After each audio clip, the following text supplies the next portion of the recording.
they go, you should charge more. They go, are we surprised? They said that they were surprised that I did it for that cheap. I'm like, well, I've never priced myself in for dinner. I don't know. I'm like, but let it be known moving forward. If you would like, I am for sale. I will whore myself out to you. If you want to take me out for dinner anywhere you want, and you want to pay me to do that, I am for sale. I will absolutely do it because I got a trial coming up. So like, let it be known. I will whore myself out for anything. Maybe we'll do some giveaways like, you know, like they did with Yannetti and Karen, the raffles to, you know, to go out to dinner. We've done that before. We did it last year for one at Chili's. And then the winner never got back to me. I emailed her a few times and she never got back to me. So anyway, yeah, I'll take it. I mean, you guys thought it was going to be weird, but it was interesting. I mean, it's like a good idea. I'm like, well, thanks, you know? And it was just interesting. I'm like, I thought that they were going to be diehards. Like, if you're going to pay me to go out to dinner with you, I figured you're like wicked into this, you know? But they didn't know that much at all. Like, they did not know that much about, you know, a lot of the shit. They knew some stuff, but like they were not like as like you know, as diehard as I thought they'd be, which is fine. I'll take whatever. Money's green. I don't give a shit. I'll make a conversation with anybody. And honestly, like I said, we talked about them a lot. I was like more interested in them. I'm a really good conversationalist. You come out to me, like I'm really personal too, like personable. And so like if you go out for like a meal of food with me, you're gonna have a good time. Especially if you bring a vape pen, you know? So let's do it. Let's have a great time. So anyway, yeah, there's that. All right, cool. So stay tuned with that. Also, the new tickets for the new show are expected to go on sale this week. So stay tuned for that. We'll have an announcement coming on what day they're going to go on sale. It's going to be in later October. I'm not going to give the exact date yet. But yeah, just clear your schedules. I know a lot of people are asking me, can you give me an approximate time frame? Can you say where? I'm not going to say where yet until it's official, which it basically is at this point. And yeah, so there you go. All right, cool. If anybody wants their messages read out loud to the class tonight, Turtle Chats, you can click at the link at the bottom of the chat. And when you do that, you can pay whatever you want. You can say whatever you want, and I will read your message out loud to the class. You can also cash at me, $ _UncleTurtleboy, and we can do it that way. Okay? So, yeah. Now, here's the deal, though. I'm having a guest on here tonight at 9:30. A guy by the name of Dave Wedge. He wrote a book called Blizzard of Lies. Dave is I'll give you the bio I got on Dave here. Give me 1 second. Read the Dave Wedge bio. Hold on. All right. So he says, okay, so Dave is a New York Times best-selling author and an award-winning investigative journalist. Just like me, we have something in common. Who wrote for the Boston Herald for 14 years. His book about the 2013 marathon attacks, Boston's Strong, you know how I feel about that, A City's Triumph Over Tragedy, was adapted for the 2016 movie Patriots Day. I'm not going to say how much I hated that movie to him. I'm not going to bring that up.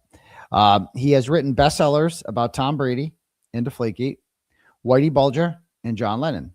His most recent book, Riding with Evil, Taking Down the Notorious Pagan Motorcycle Gang and Blood of Hate, The Untold Story of Marvelous Megan Hagler's Battle for Glory, are both in development as feature films. Dave is also a co-producer on Hunting 𝗬𝗏𝗍𝗺, a 3-episode Hulu docuseries produced and narrated by Ben Affleck and based on Dave's book, Hunting 𝗬𝗏𝗍, the inside story of the capture and killing of America's most wanted crime boss. The series airs in early 2027. So, but he's already he did an interview the other day with Billy Bush, and I might have some questions about some of the answers he gave in that. He also, like before the book came out in July, he had a couple ones. And, you know, like if you missed it, his interview with Billy Bush, he's what a lot of people would call a fence sitter. Okay. He really didn't take a position, and I'm not here to argue with this guy. Like, I think that's a waste of time. I'd rather just pick his brain. You know, I feel like that's a more productive use of everyone's time. If I just pick this guy's brain, ask him questions. He seems like a nice guy. I've met him before in court. He messaged me. He actually asked to speak with me about this book. I never did it because I'm planning on writing my own book when this is all said and done. But anyway, and you're right. Nothing sus about Boston bombing. I know that, but we'll get that. That's one question we're going to talk about tonight. The too far comment. We got to discuss that because and Billy Bush, like, what's up with him? Billy Bush in that interview was like, you know, oh yeah, he might have gone too far. That's not what you said on my bro. You came on my fundraiser, Billy. It's like, he's like adapting to the audience. And like, if I press Billy on that, like, tell me what went too far. Tell me what went too far and why it was too far. And what does too far even mean? What does that mean? When does it become illegal? Explain that to me. I know it becomes illegal when you walk into a bank with a gun and say, give me all your money. That's like a bank robbery. If you sit outside with a gun and you don't go inside the bank, well, you're not really robbing a bank, are you? So like, you cross the line of bank robbery when you walk into the bank and say, give me all your money. So I'm curious, like, how did I cross the line? And, you know, how did that happen? I don't know. But anyway, we'll talk about him. Let me read, before he comes on, let me read some turtle chats to get this party started here. And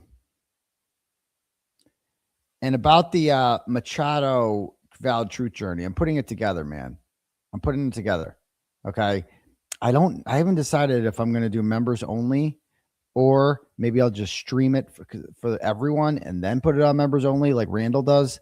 Or maybe I do what the Glare does and start it as a free one for everyone and then switch over to members only. But yeah, I haven't fully decided yet, but the Valid Truth Journey it's not going to be like a trash talking one, like rip her apart. Like we are, don't worry about that. But it's more like just to explain like how this chick is not like a victim. Like she's out here being like, oh, he's just mad about Baker. He's mad about this. You know, oh, he sided with Baker and that's why he dumped me. No. That is a complete lie. This goes way back and we're going to analyze it. That's why we call it a Valid Truth Journey. We get to the truth. It's a journey of truth. So before I bring Dave on in a couple minutes, I just want to read some turtle chats here. We got Free the First Amendment sends $25 and goes, can't wait for the day that you get to keep the donations we throw at you. Hashtag we got turtles to free. Hashtag let's fucking go. I'm looking forward to that too. It must be nice to like make money and just keep it and not just give it all to, you know, Mark Betterow, Jeff Pyle, and Tim Brado. That must be awesome. So I'm looking forward to experiencing that one day. Cassie sends $10, goes, you look so damn good. Jeez. In those blue polos. Polo Daddy. Hashtag wood. Jeez, a little aggressive there, Cassie. Yeah. Okay. I'll take it. But thank you very much. Keep your pants on. I appreciate that. I'm glad you like, I'm trying to go for a more professional look. Okay. So polos in the bag, as they say. We got it. Next. Let's see. You make less on super chats on members only. That's the thing. You make less on turtle chats and you don't get the revenue, the ad revenue. Or we could do a fundraiser for it. Oh, that could be a good one too. Yeah. Okay. Next. Hillary sends $10, goes, I would like to invite you and a +1 for dinner with me and my husband. What's your price? My price is $500. That's the going price. Because you know, my time is valuable. Okay. I'm a professional. So that was a 3-hour dinner. That's like $150 an hour plus, you know, tolls. So yeah, I'll take it. I appreciate that. Next. And you could just email me if you want to pay me to go out to dinner. You could just email turtleboysports@gmail.com and I will whore myself out to you. No problem. Just I'll eat anything you want me to, just as long as you pay me. Next. Herder, and I'm not paying for dinner either. You got to pay for dinner too. That's the other catch. Okay. If you can offer more, we'll start at 500. We can do more. All right. Next. Let's see. Herder of Cats sends $15, goes, it's not $500 for dinner, but every bit helps for the grift, right? It does. The grift it's really a grift for like the Commonwealth. They're the ones grifting off of this, but thank you very much. Lena sends $10, goes, hello from the UK. I managed to stay awake for the live. Just wanted to send love and support. You are a legend. God bless you, Doctor. Well, thank you so much, Lena. And I know it's late over in the UK and you're a legend too. Thank you. Brian from LTL sends $5 and goes, hey, Aidan, it's Brian from LTL. I heard about your $500 dinner appearance and was wondering if you'd watch me spank it over Zoom for $20. BLT, you got to stop, bro. I would just log offline. You had 44 people watching your show the other night. Things aren't going well. Like at some point you got to wrap it up, bro. At some point you got to realize it's just not working out. It's just not working out. Things are not, no matter how much you and Crawford say that, oh, we're killing it. You're not, bro. It's just, you should give up. That's what Karen Reed always said about you, man. I'm not lying. That's what Karen used to tell me about you, BLT, is that you should give up. That was Karen's advice to you. And I think it's great advice. So thanks. Shannon sends $5, goes, Escourt Daddy is hitting the streets. Yes, he is. So there's that. All right. So momentarily, I got him backstage. I'm going to bring up in a minute. But like I said, Dave is the author of Blizzard of Lies, which is available online for purchase. And I believe it's on audiobook as well, which part of which has been sent to me. Let's see here. I'm going to bring this up. Billy Bush, where he goes. Okay. All right. So, without further ado, I'm going to bring Dave up now. He's backstage. Hey, Dave, how you doing? What's up? How are you, man? Good, thanks. How are you? Good. Am I too close here? What do I look like a? Am I No, good? You're good. Good to go. You look How's tall. it going, man? Good. Thank you for coming on. I appreciate it. Yeah, no, thanks for having me. I follow your work. You've been following your work for a long time, way back to my Herald days. So thanks for having me on. Yeah, I listened to your interview with Billy Bush, and you mentioned Monica Cannon Grant and other stories that I've written. So you understand that this is not the first story for me, Karen Reed. This is not. No, and you were on my radar way back when you first started Turtle. When you first started the whole thing. Because it became pretty clear a long time ago that the kind of platform you had was going to be competition for the mainstream news, and I knew that way back when I was at the Boston Herald in the mid 2000s, and. When I saw you do the stuff on Monica Cannon Grant, that was right during the whole George Floyd reckoning, and the media wasn't touching that. So I did think that was some good journalism, that one. And I thought the work you did on the Rachel Rollins one was excellent as well. Well, thank you. And there's been others. I reference a lot of them in the book, and I think you've done some good work on those cases for sure. Yeah, and I'm sorry I haven't had a chance to read the book yet. I went on vacation from July 11th to 18th, and I was going to message you and ask you, but I saw the book wasn't released until July 26th, because that would have been the perfect. I never read except when I'm at the beach. Yeah, I know it's fine. I would have got you a copy if you wanted, but sorry about that. No, but I'll definitely get around to reading it. And so yeah, some people have read it. Yep. And you've talked about it, and I've heard bits and pieces of it, so I'm not that educated. So first of all, let's start from the top. How'd you get commissioned to do this book? Well, I was a reporter at the Boston Herald for 14 years. I've been a reporter for over 20 years, newspapers, and I hosted some radio over the years and freelanced and stuff. And I've written several books. My first book was about the marathon bombings, and I wrote that with 𝗙cie Sherman, who's another author and a good friend of mine, and that became the movie Patriots Day, the Mark Wahlberg movie. So once I did that, I was out of the daily news racket. I was writing books, and I've been writing books full time ever since. And this is my 8th book. So, when this happened in January of 2022, I started getting calls pretty quickly from people, like you did, that were calling and saying something's rotten in Denmark here. People like, these people involved here. The first calls I was getting was about Chris Albert and how he was a selectman, and he had this incident where in 2022 you were getting messages like that? I would say probably late 2022, early 23 maybe. So after or before I started writing about it?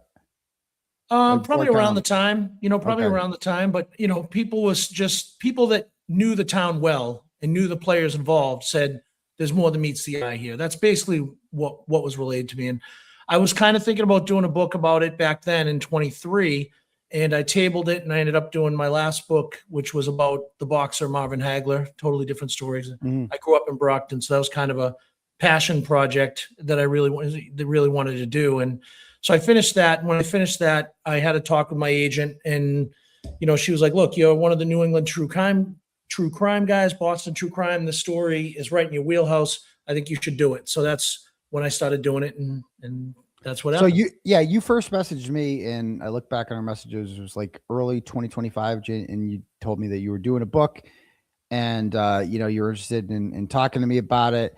Did you know much about the trial at the time? Did you watch the first trial? Yeah, because I was thinking about doing it. That was I'm bad with dates, admittedly, but I was, I definitely watched the entire first trial. I went to some of those I attended some of the first trial, and I attended a lot of those pre-trial proceedings before the first trial when I was first thinking about doing the book. And that's what I just said. I tabled it, did the Marvin Hagler book. After that was done, the second trial was coming up. And that's when me and my agent said, you know what, it's probably time to try to do this book. And that's when I reached out to you, reached out to a lot of people, and I wanted to talk to everyone I could for the book, to try and, that's what I do with all my books. So that's brings me to my next question. Who did you interview in this book? I mean, I've listened to portions of it, of the audio book. Yep. And first of all, who did you speak to? And then I have a couple questions. I mean, I've spoken to a lot of people on and off the record, but I met with Karen a couple of times. She didn't want to talk on the record because she's, probably going to write her own book, and she should, and when did you meet with her? After the trial? No, before. It was before the first trial. Yeah. You spoke with her before the first trial. I did. Yep. Yep. Oh, Yep. okay. And then Alan Jackson, obviously. Before the first trial? Yeah. Yeah. But I was going to do the book before. I was going to do the book before the first trial ever happened. That's when I was going to start writing the book. Oh. The first time, and then I bailed on it. Did the Marvin Hagler book. Oh, okay. Then I came back and I did the book after the first trial. Okay. For the second trial. And she would only speak to you off the record. What's that? She would only speak to you off the record. We met as a casual meeting to basically pitch her to try to talk about talking to me for the book. And she met with her people, talked to Alan, and they decided they didn't want to. I think they're doing their own projects. I think a lot of people, I think you probably are. And, I think she should, and I think you should. I think the more written about this situation, the better from everybody's perspective. That's always what I've thought. I would have loved to have talked to you more for the book. I would have loved to have talked to her more for the book, But I watched all the trials, covered a lot of the proceedings, spoke to a lot of different people. I did spend a good amount of time with the O'Keefe family, people in the family, Paul O'Keefe, other folks in the family. Talked to a lot of the lawyers involved. I know, the DA's office. I know a lot of people that were involved. Which lawyers? On both sides of the case. Which lawyers did you talk to? Some on the record, some off. So I'm not going to really get into naming names here. But look, anyone that knows me, my track record speaks for itself, Aidan. And I've been doing this a long time, and I do my homework. And did you talk with Hank Brennan? I'm not going to reveal all my sources. I tried to talk to everybody involved in this case at some point or another. And some people talked to me. Some people talked off the record. Some people talked on the record. I don't have a full list for you, but I've talked to a lot of people. Did you speak with Hank Brennan? I tried to. He didn't want to talk to me. And Cameron's attorneys, you couldn't talk to? I talked to him at the courthouse, the proceedings and stuff, and I have had some conversations with them over the years. I never talked to David Yannetti. Okay. But I've talked to Alan Jackson many times. What about Adam Lally? No. Okay, so none of the actual lawyers. No, the prosecutors wouldn't make themselves available. Mike Morrissey wouldn't talk to me. Adam Lally wouldn't talk to me. Hank Brennan wouldn't talk to me. What would you ask Michael Morrissey if you could ask him anything? I'd ask him why he charged Karen Reed with second-degree murder. I'd ask how that decision was made and what it was based on, and why they decided to make that change in the case. Because that to me was what just escalated everything.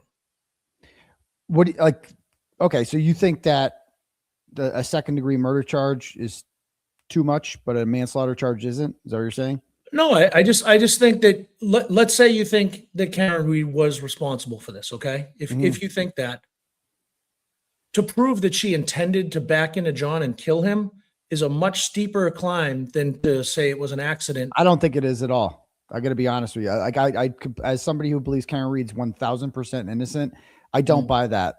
No, you don't accidentally back into someone 24 miles an hour. Either it never happened or it was intentional murder. I don't buy the whole accident thing. There is a scenario where it was an accident, where if she did go backwards and she was pissed off and screaming and they're fighting and yelling at each other and she speeds backwards, doesn't know she hit him. She didn't mean to hit him. It's not like she said. Why would you go backwards? I have he got out of the car. Maybe she was backing up to yell at him. I don't know. I wasn't there that night, Aidan. I don't know. 100 feet. I mean, because that's what the Commonwealth says. The Commonwealth says that she backed up 100 feet at 24 miles an hour. All right. Yeah. Did you happen to see my test when I went in reverse? I went to Fairview Road and I went in reverse as fast as I could. I hit the gas as fast as I could, going in reverse. I think I've seen that clip. I've seen a lot of your clips. Yeah. So I gunned it, and I couldn't go faster than 19 miles an hour. It was impossible to reach that speed in that short amount of a distance. But more importantly, when you do Were you driving a Lexus? I was driving a Lexus and SUV. An SUV, yes. Same engine, I believe, as the LX. And but my point was going 19 miles an hour in reverse feels like you're going 150 miles an hour forward. It is a roller coaster. And when I did that for the first time, I'm like, oh, if she did this, which I don't believe she did, if she did this, there is no way possible that is an accident. That is the most intentional thing.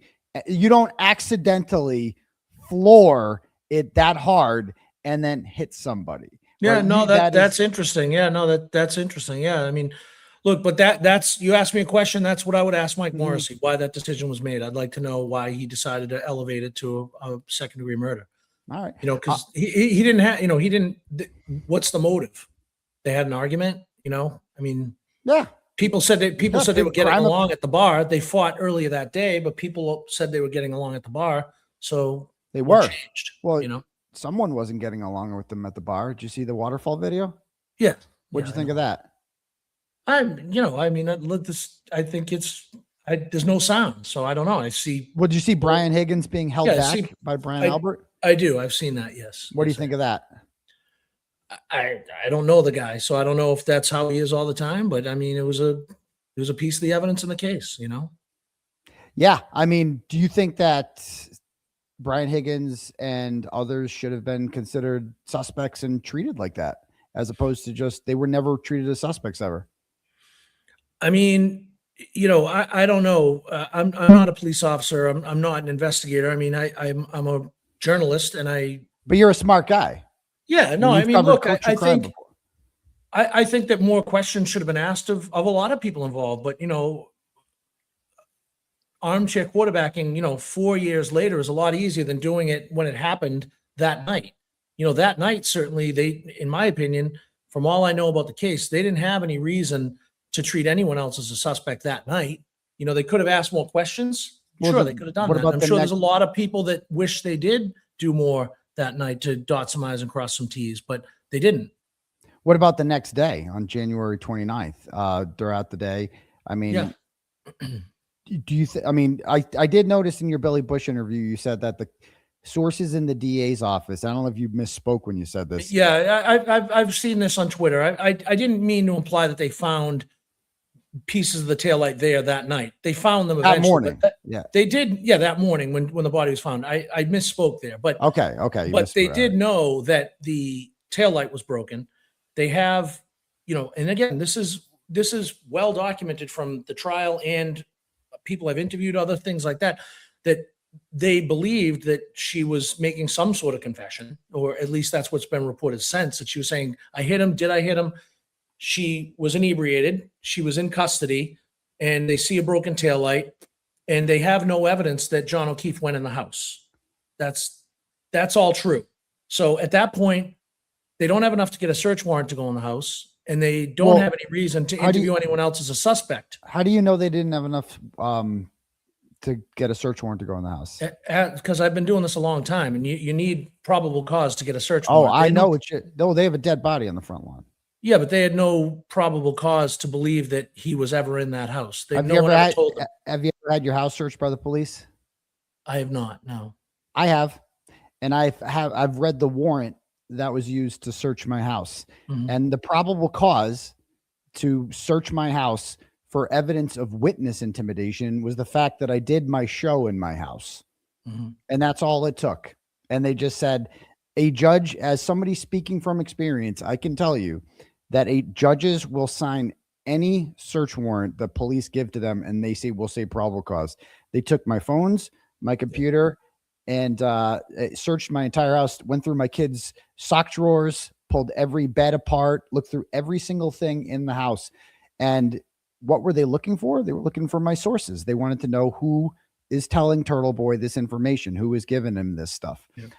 And so I write about that in the book, you know, and I think I've treated you very fairly in the book. And I think that, you know, what you went through, I don't think a lot of civil libertarians would think that that was okay. And clearly you've gotten a lot of support on that from the ACLU, I believe, you know. No, they sitting this one out.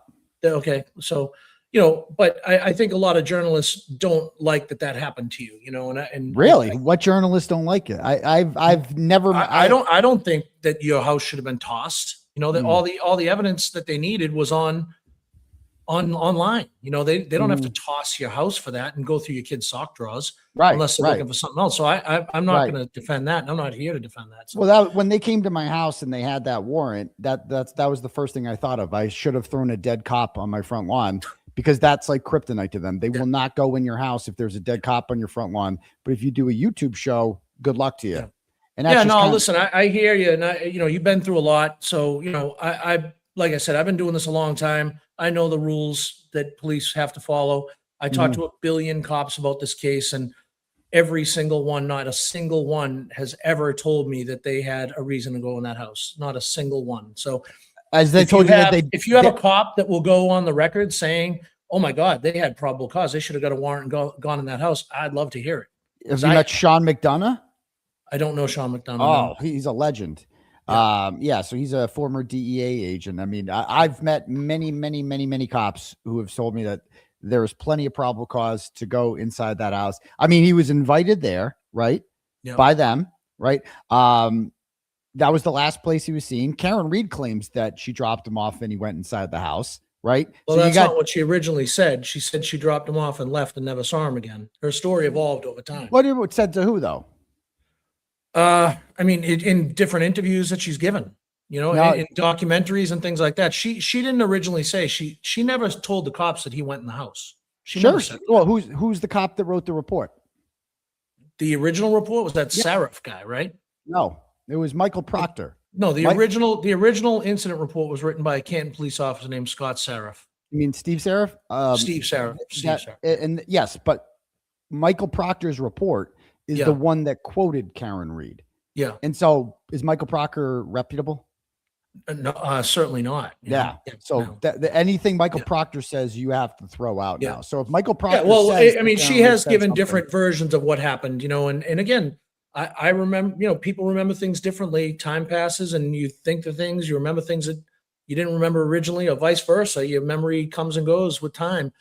So, you know, she has said she dropped him off and left and never saw him again. She said that she watched him walk up to the house, and she's also said that she watched him go up to the door and look into the house. She said, well, what about Ryan Nagel, Heather Maxson, and Ricky D'Antano, who are all behind Karen Reed? Yeah, I know. They all said they never saw him. I get it. They all said he wasn't in the car. Right.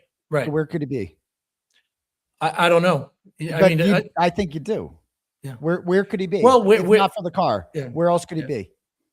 I don't listen. I don't know. I know what happened in court, and I know what you just said. That's what they testified to, but you know, I wasn't out there that night, so I don't know. I mean, I don't think he was taking a leak in the bushes. I mean, or they probably have no idea what he was doing. I wasn't there. I don't know.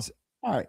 But here's my thing, right? So like one of the things that you mentioned on your interview with Billy Bush, something about like, and you and Billy both said it was that like I forget the exact quote, but it was something to the extent of, you know, Turtleboy is kind of crossing the line, right? Mm-hmm. And he mentioned the rolling rally and the lacrosse game. And what did you think was like crossing a line? No, I don't.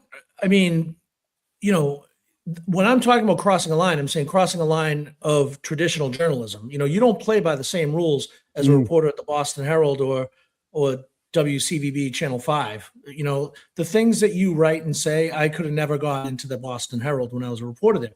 And I've said in many interviews, I get asked about you all the time. And my answer is always, he's got great journalistic instincts and he's done some great work. And I think at one point in your life, you would have made a great Herald reporter. You know, if back in the day, I think you would have been really a good Herald reporter. But, you know, I certainly couldn't broadcast the witnesses' phone numbers and addresses and invite people to go there with a bullhorn. Well, I didn't broadcast their phone. It's in the court documents. Yeah, but you put them on your show, and I mean that. Look, right, I shared a public court doc. I'm not going to litigate your pending criminal case. You asked me a question about crossing a line. That's something I could never do. I would have to blurt that out to put that up on a screen. I couldn't get away with that. I would get fired as a trained, seasoned, veteran journalist. That's the line to me. So now, maybe you beat the case, maybe you don't. That's up to you and your lawyers. Good luck. But if you're asking me about journalism ethics, you can't do that. It's against the rules. So for journalism, but it's not for you because you're your own boss. You can do whatever you want. You live and die by what you report. So I had bosses and editors and publishers that would say, "What are you doing, Dave Wedge? You're fired. You can't do that." But here's the thing, though. That's not true, because this document that I got the phone numbers off of was published as a PDF in several media publications because it's a public court filing. It's a literal public court filing, right? Then if they put it online with those unredacted, then they should be in trouble too. You can't do that. I never did it, and I wouldn't do it. So So that's the line when I'm talking about crossing lines, that you ask the question, that's what I'm talking about. To me, that's a line. As a journalist, you right, can't, but you're free to do that. Right. Okay. So I get what you're saying. So, Yeah. but what about as an activist? Because I'm also an activist. As an activist, I mean, look, you can, I don't know the rules on activism. I'm not an activist, but I know that the world is a crazy place right now with social media. And you can dox I'll give anybody. you that. I'll give you that this is against the rules of ethics for journalism. Totally give you that. Right. That's not the issue here, though. The issue here is it against the law? Is it against the law to publish someone's phone number? I haven't, to be honest with you, I haven't read the law of witness intimidation that you're being charged under, and I'm not a lawyer, so I don't know. And as I said, I don't want to litigate your criminal case. That's for you and your lawyers to handle. I wish you luck in that.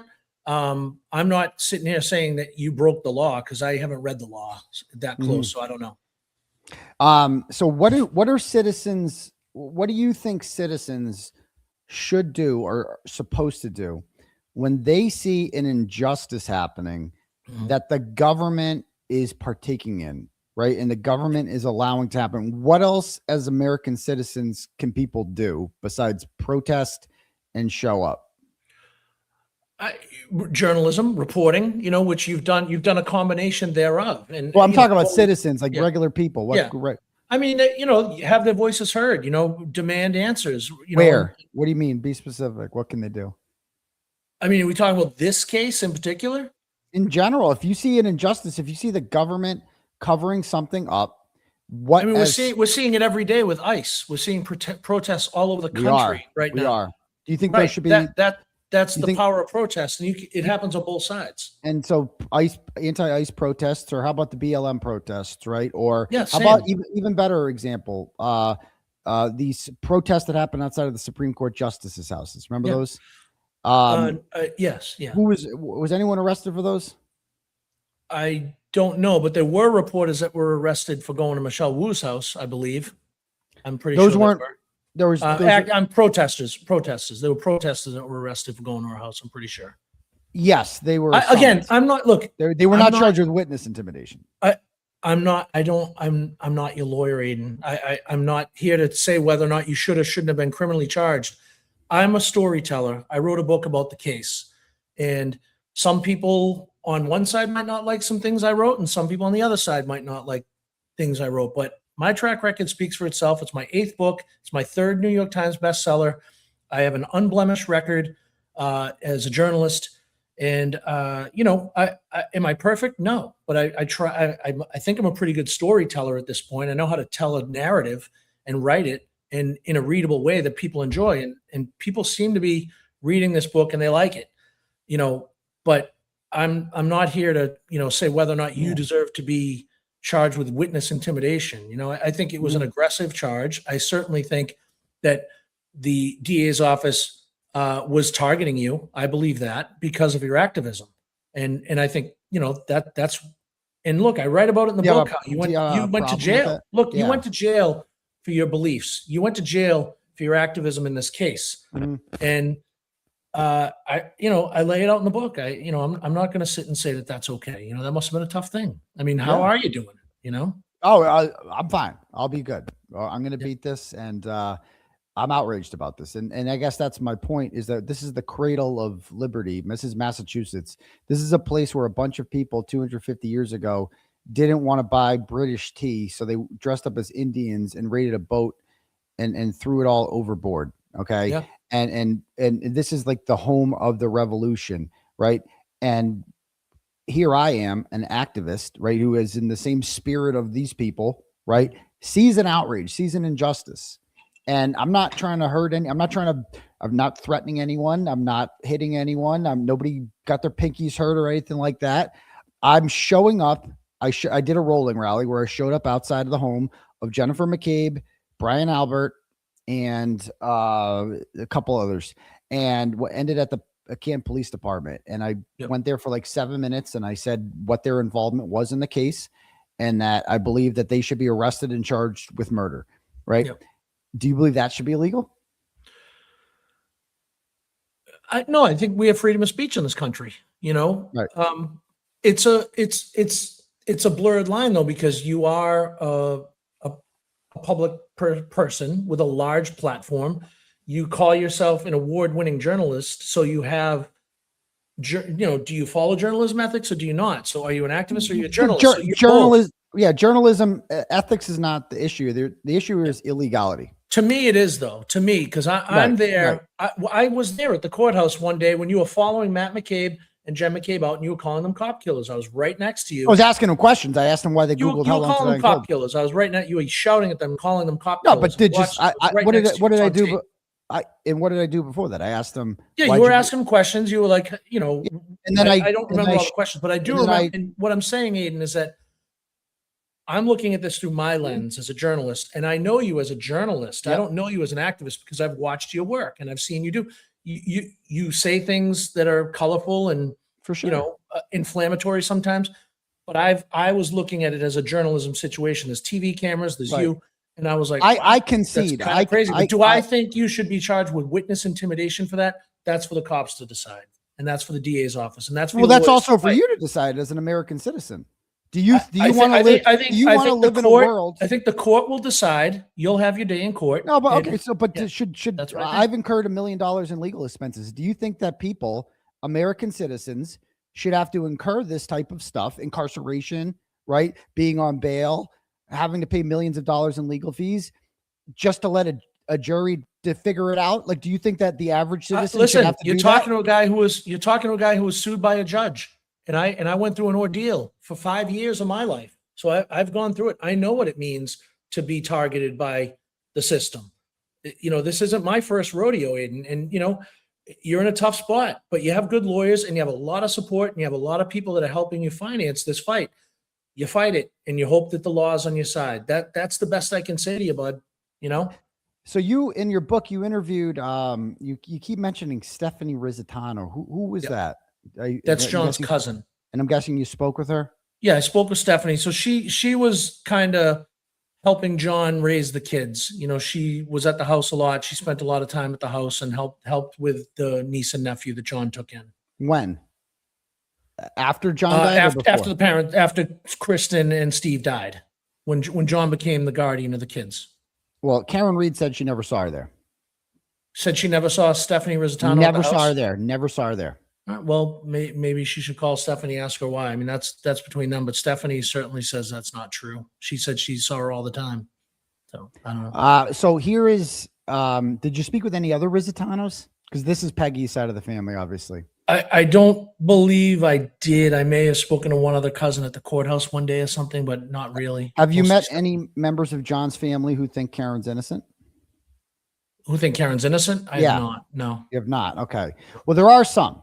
And several of them have reached out to me. For instance, this is Tom Rizitano, who says he messaged me and he said that, hi, Turtleboy. I think you're doing an amazing job with your intense journalism. I'm John O'Keefe's cousin.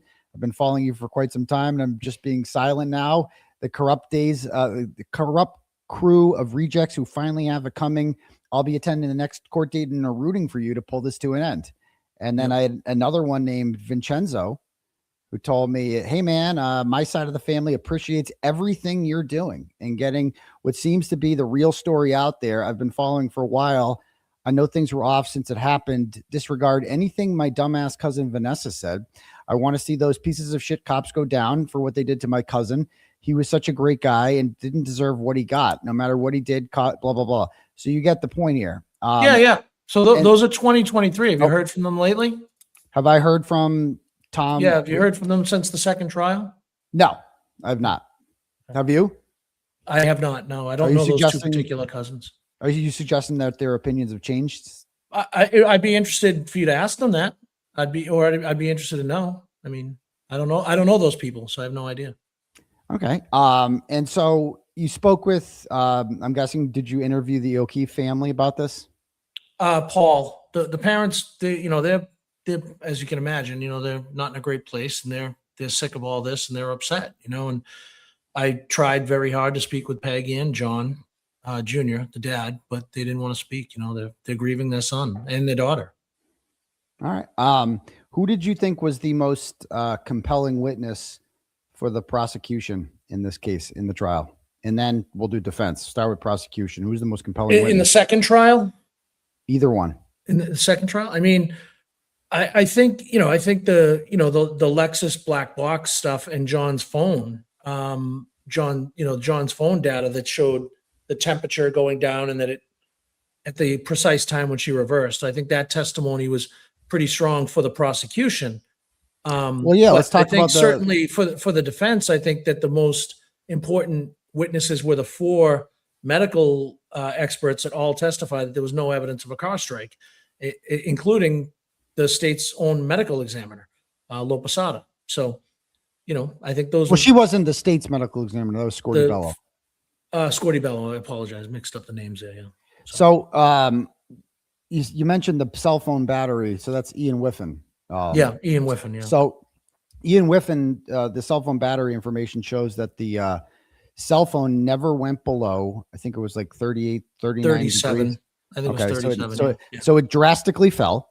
Yep. And then it plateaued. It never went below there. You ever bring your phone out in snow? You ever bring your phone out in the freezing cold temperature before? Yeah, I've never looked at the temperature though. So no, but what happens to a phone if it's out in the temperature like that for 5 hours? I mean, the battery will drain. It dies, right? Yeah. And because the battery goes, I think isn't there explanation that, and again, may have some things wrong here. I'm doing my best, but isn't there explanation that it was under him? It was. It was yes. found under John in the middle of a blizzard. Yes. Yeah, but it was under a 250-pound guy. So I think that was their explanation, right or wrong. But clearly the jury didn't buy it because they found her not guilty. If John was outside for 5.5 hours, as the prosecution claims he did, why didn't he have hypothermia? He did have hypothermia. That was a contributing factor. He did not have hypothermia. Hypothermia was one of the conditions. It was not. It was blunt trauma with hypothermia. It was not. Dr. 𝗨𝗏𝗃𝗏 specifically testified that he had no signs of hypothermia. He had no frostbite. He had hypothermia. The official cause of death. I'm telling you right now. I'm telling you right now. Look, you might be right, but the official cause of death that was reported at the trial was blunt trauma with hypothermia as a contributing factor. It was not. It was never. Okay. No one I testified stand corrected to that. then. Yeah. So how could somebody be outside in the middle of a blizzard for 5.5 hours and not get hypothermia? Good question. But I think all these questions have been answered at trial because Karen Reed was found not guilty. Mm-hmm. Okay, so if you were on the jury, how would you have voted? I would have voted not guilty because there was too much reasonable doubt. I mean, the reasonable doubt was screaming, and I've been pretty consistent in saying that there was a lot of reasonable doubt in the case. All right, and more so in the second trial than even the first, but I think it was in both. But the second trial certainly a ton of reasonable doubt. Everything we just talked about. Right. So why do you? So if there's reasonable doubt, that means and Karen Reed didn't do it. There's no other set of people that could have done it, right? Who else could have done it if Karen Reed didn't do it? I have no idea, Aidan. I wasn't out there. I mean, they've said Brian. The defense has pointed the finger at Brian Higgins, Colin Albert, and Brian Albert, and then they stopped. They were told they couldn't point the finger at Colin Albert anymore. So, it's Brian Albert and Brian Higgins are the two that the defense has claimed were responsible. But, I haven't seen any evidence that those two killed John O'Keefe. I haven't seen any evidence that John O'Keefe was in the house. Right. That's the problem with that theory. Well, why did John's phone Apple Health data show him going up and down 3 flights of stairs? I mean, that's been talked about ad nauseum in the courtroom. I mean, they're saying that it was a misread from when they were driving there. The timeline didn't line up of when those steps supposedly happened. This case, look, right. So end of the day, this case was a battle. Sorry, go ahead. So, but why would it go up and down 3 flights of stairs if he's on a hill? So there was something about the altitude when the phone changes altitude, right? And that was on Oakdale Road. Did you happen to see my investigation of Oakdale Road? Have you ever been on Oakdale Road in Canton? I've been all over the neighborhood. I can't remember the specific streets, and it is the flattest street in Canton. If you put a marble on that street, it won't move. Mm-hmm. And that was the street that they claimed caused the up and down 3 flights of stairs. And that's great. I think it was all proven in court, and she was found not guilty. So Yeah, she was, but you know, it goes on. It goes on. And Yeah, so, but I think, you know, we have 3 civil cases going on here at least, and they're going to go on for quite some time. I think we'll get a lot more information over the next couple of years. You know, so I'll continue to watch it play out and you know, see what comes of it, and maybe I'll add some more chapters if some new information comes out. And certainly, if there's new developments in the case, I would add to my book and edit things as I need to. do you think American citizens should be allowed to call that it should be against the law to call someone else a cop killer? No, I don't think it should be against the law. I never said I'm an absolutist when it comes to free speech. Like, you can hate the KKK and the Nazis, but I will defend their right to march. They have a right to do that. I don't like it, but you know, you have a right to go out there in the street with a bullhorn and call Jen McCabe a cop killer. If you cross a line by going on her property and being told to leave and you don't leave, that's different. That's trespassing. As a reporter, exactly. I've been kicked off people's properties in the past, and if I didn't leave, I would have been arrested. You know, well, it sounds like we're on the same page then. So, listen, we have a lot. You know, we have a lot more in common than not. I mean, like I said, you do a hard job, and you know, you work really hard. You know, and you know, certainly, I think anyone involved in this case would agree that if it were not for your advocacy, we wouldn't be on this right now. You know, and Karen Reed certainly owes a lot of her freedom to the work you've done. You know, you think so? I do. Yeah. Some might disagree with that, but I give her a call. Give her a call. I don't think she's going to be taking my calls anytime soon. I don't know how much you've been watching. You interviewed Carl Dougal for this book, didn't you? I did, yeah. Yeah. So Carl's not a fan of mine. I don't think Carl's too happy with me right now either. Oh, really? He didn't like the book? It's what I said at the beginning. I think, you know, look, people are passionate about this case. People have opinions on this case, and I've had opinions about cases in my life. Sometimes they've been right, sometimes they've been wrong. And when you read something about a case, you read your own words sometimes back to you, like the things I said on Billy Bush. When I look back, I'm like, oh shit, I screwed that up. I didn't say that right. You see, a lot of times our biases come through in how we perceive things. And I think the people that believe Karen's guilty are going to pick things out of my book and say, look, he's wrong. And on the other side, the same thing, you know, so I can totally understand why people do that. I saw one excerpt from your book. I haven't read the whole thing yet, and I apologize, but I saw one excerpt from it where it was something about you spoke with somebody that Karen Reed dated a member of the Bruins, and then somebody else, and there was a blow up, and she was outside his condo. What was that about? Yeah, it was like, you know, it was just, you know, that was just some color from an old night out, a guy that she had dated. How long ago? Early 2000s, long time ago. And they had some fights. They had some fights, and he kicked her out of the condo one night. Didn't the book say that happened after John O'Keefe? No. Okay. Did you speak with once she started dating John O'Keefe? She didn't date anyone else that I know of. I mean, I don't know what she's doing now, but certainly her and John O'Keefe were exclusive as far as I knew. Well, except Higgins, except for the flirting with Brian Higgins. Yeah, the awkward flirting. But yeah, that was a long time ago, and that was. Did you speak with the guy on the Bruins? I'm not going to say who I spoke with, but I stand by what's in the book. Is it like is it the person who it happened to, or did you hear that from is that a secondhand story? I got this story from someone with firsthand knowledge of what happened. Like the actual person it happened to. Dude. You don't have, I'm not asking for their name. Listen, I stand by what's in the book. That's all I'm saying. It's true. Just because, well, they say it's true, right? This person has firsthand knowledge of the situation. Okay. Because you got like the difference between like hearing from the source. I have to protect the people I talk. I'm not asking you to identify the person. Well, yeah. And that's good that you are protecting your sources.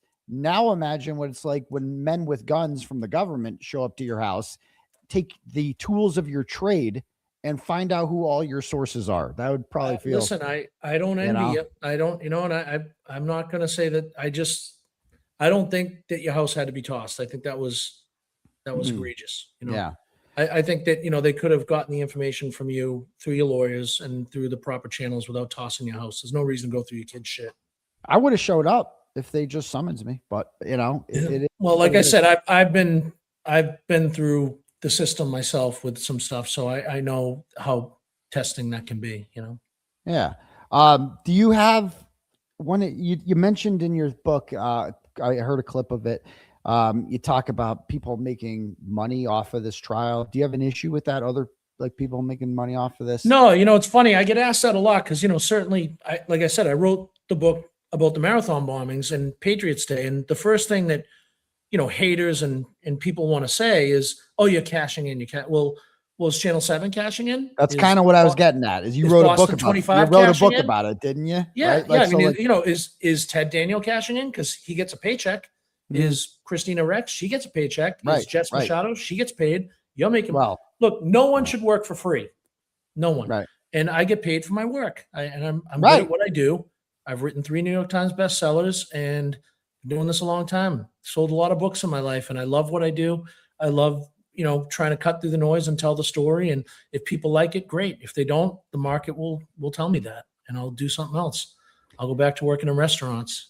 What are the book sales like? Are they tracking book sales for you? Or I mean, like I said, it was a New York Times bestseller. So it's this one is this one. Yeah. Oh, they come up with the list that fast? Yeah, it's week by week. It was on the list the first week.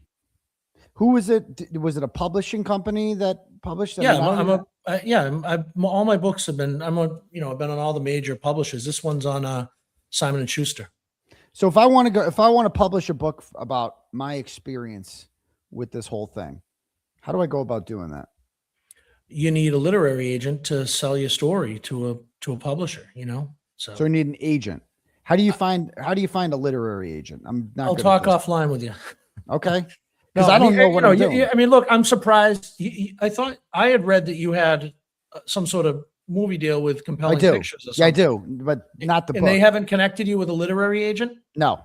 You should ask them. Do you have a Hollywood agent? No. No. I mean, you know, I'm surprised you haven't been approached yet by someone that wants to have you write a book. You know? I'm approachable. You know, I'd like to. You're not hard to find. No, I'd like to write a book about it. I mean, yeah. You know, well, the problem is the book keeps adding chapters as we go along. Well, that's the thing. And you know, and again, when Karen said she did not want to talk to me, I'm assuming it was because she has too much at risk with the ongoing civil situation that she's involved in. Well, and you have the same constraints. That was before the trial you talked to her though. So she also had. Right. But she still had, she had everything. But you know, I don't want to give you legal advice, but you can't write a book right now because A, the story's not over, and B, anything you say, just like on this, can be used against you. Well, I do a show like 5 times a week. So yeah, I know that, but I'm sure there's things that you avoid talking about because of these situations. You would think, but unfortunately I don't. And I just keep talking. Yeah. And that's the thing. It's like, well, because you know what my stance is? It's like everything I've done since the beginning is protected speech. So anything I say after is also protected speech. I'm not going to stop doing what I've been doing. It's protected, but they can use it in court, you know? Sure. And then my whole thing is and your lawyers can use it right back. Yeah. So, yeah. And so, are you going to be covering my trial? It starts in December. I mean, I won't be in there every day, but I'll definitely be watching what happens with all the cases. Is this your civil or your criminal that you're talking about? Criminal. Yeah, the criminal that starts in December. Yeah, I'm facing 90 years in jail. No, I know that. 90 years. Yeah, I know that. I mean, I'll certainly be keeping an eye on it. I don't know if I'll be in there every day because, you know, I'll see if my agent wants me to continue writing about this case and add chapters. But I'll be watching for sure, and I'll be certainly watching all the civil litigation as well, which I think will take even longer to unfold. That stuff's going to go on for years. It is. Yeah. Do you think that? So the 𝗀𝗃 family, why aren't they suing the Massachusetts State Police or the Canton Police, who completely botched this investigation for their son? You'd have to ask the 𝗀𝗃 family. You know, I think that. You spoke to him. Did you ask him that? Yeah. You know, they're suing Karen Reed in the bars because they think Karen Reed did it. They don't think that the state police or the Canton Police did botch the investigation. They think that. Well, even if you do believe Karen Reed did it, you still have. I think we can all agree that the investigation was botched. No. Yeah, but I don't think you can sue for incompetence, like, or for mistakes, or for losing in court. You know, in a criminal case, I've never seen a family do that. They're suing for wrongful death. You know, they Because believe here's the Karen's thing: responsible. a bum on the street would get a better investigation than John O'Keefe did. Like nothing. The crime scene was not protected. We have solo cups, leaf blowers. You know, no one's questioned. Like ring cameras are not pulled anywhere. A vagrant found dead on the street would get more of an investigation than John O'Keefe did. And I don't understand why the family isn't more upset at the police for that.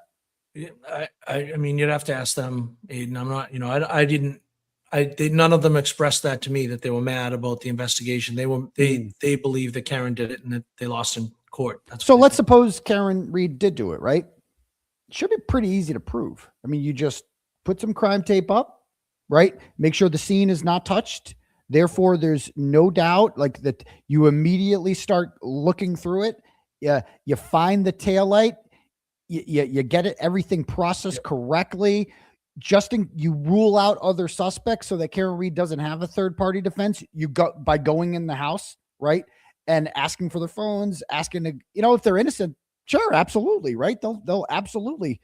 Brad Albert wouldn't object to the police coming in his house if he had nothing to hide, but they didn't do any of that, and that's why we're here right now. Is because and that Karen Reed wouldn't have a third-party defense if the police did their job. Would you agree with that? I think there's a lot of people that think things should have been done differently that night, but I also think there's a lot of people that were involved in the investigation and outside the investigation that think they did the best they could at the time and they thought they were doing the right way. We're now looking at it 4 years later, after 4 investigations, 2 trials, multiple civil proceedings, all sorts of court proceedings through the years, and you know, you've now torn apart every single word and action of every single person that even was remotely connected to the case. So that's a lot different than going out in the middle of a blizzard at 6 a.m. and thinking you stumbled upon a horrible tragedy where a girl was intoxicated and hit her boyfriend, and you just want to wrap it up and get out of there and get her to the hospital and deal with the family. Can I give you the hindsight is 1,020,000 in this case. Like, so if Karen Reed ran John O'Keefe over with a car, right, directly across the street from Tom Kelleher's house, and he's got a camera pointed right at it, yep, and they don't ask for that video, and they don't look at that video, and that video would supposedly have Karen Reed doing it, right? And how can you not if you believe the testimony, if you believe what they said that it didn't show the house. That's what they said. That's not what they said. They said that Kelleher said it didn't show it, but well, they didn't. There was a cop that said he saw it because he picked up his packages and knew that it didn't show the house.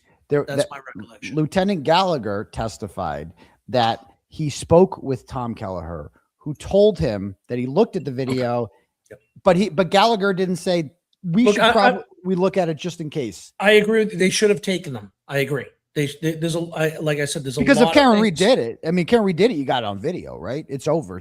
There is no third part. There's no Turtleboy. We'll never know if it was on there or not. We'll never know. I've been to that house and I stood exactly where the camera is, and I see where it's pointed. It's pointing directly at where the Commonwealth claims Karen Reed killed John O'Keefe. Yep. Like directly, it's right there. Yep. Like there's no way it wouldn't have seen it.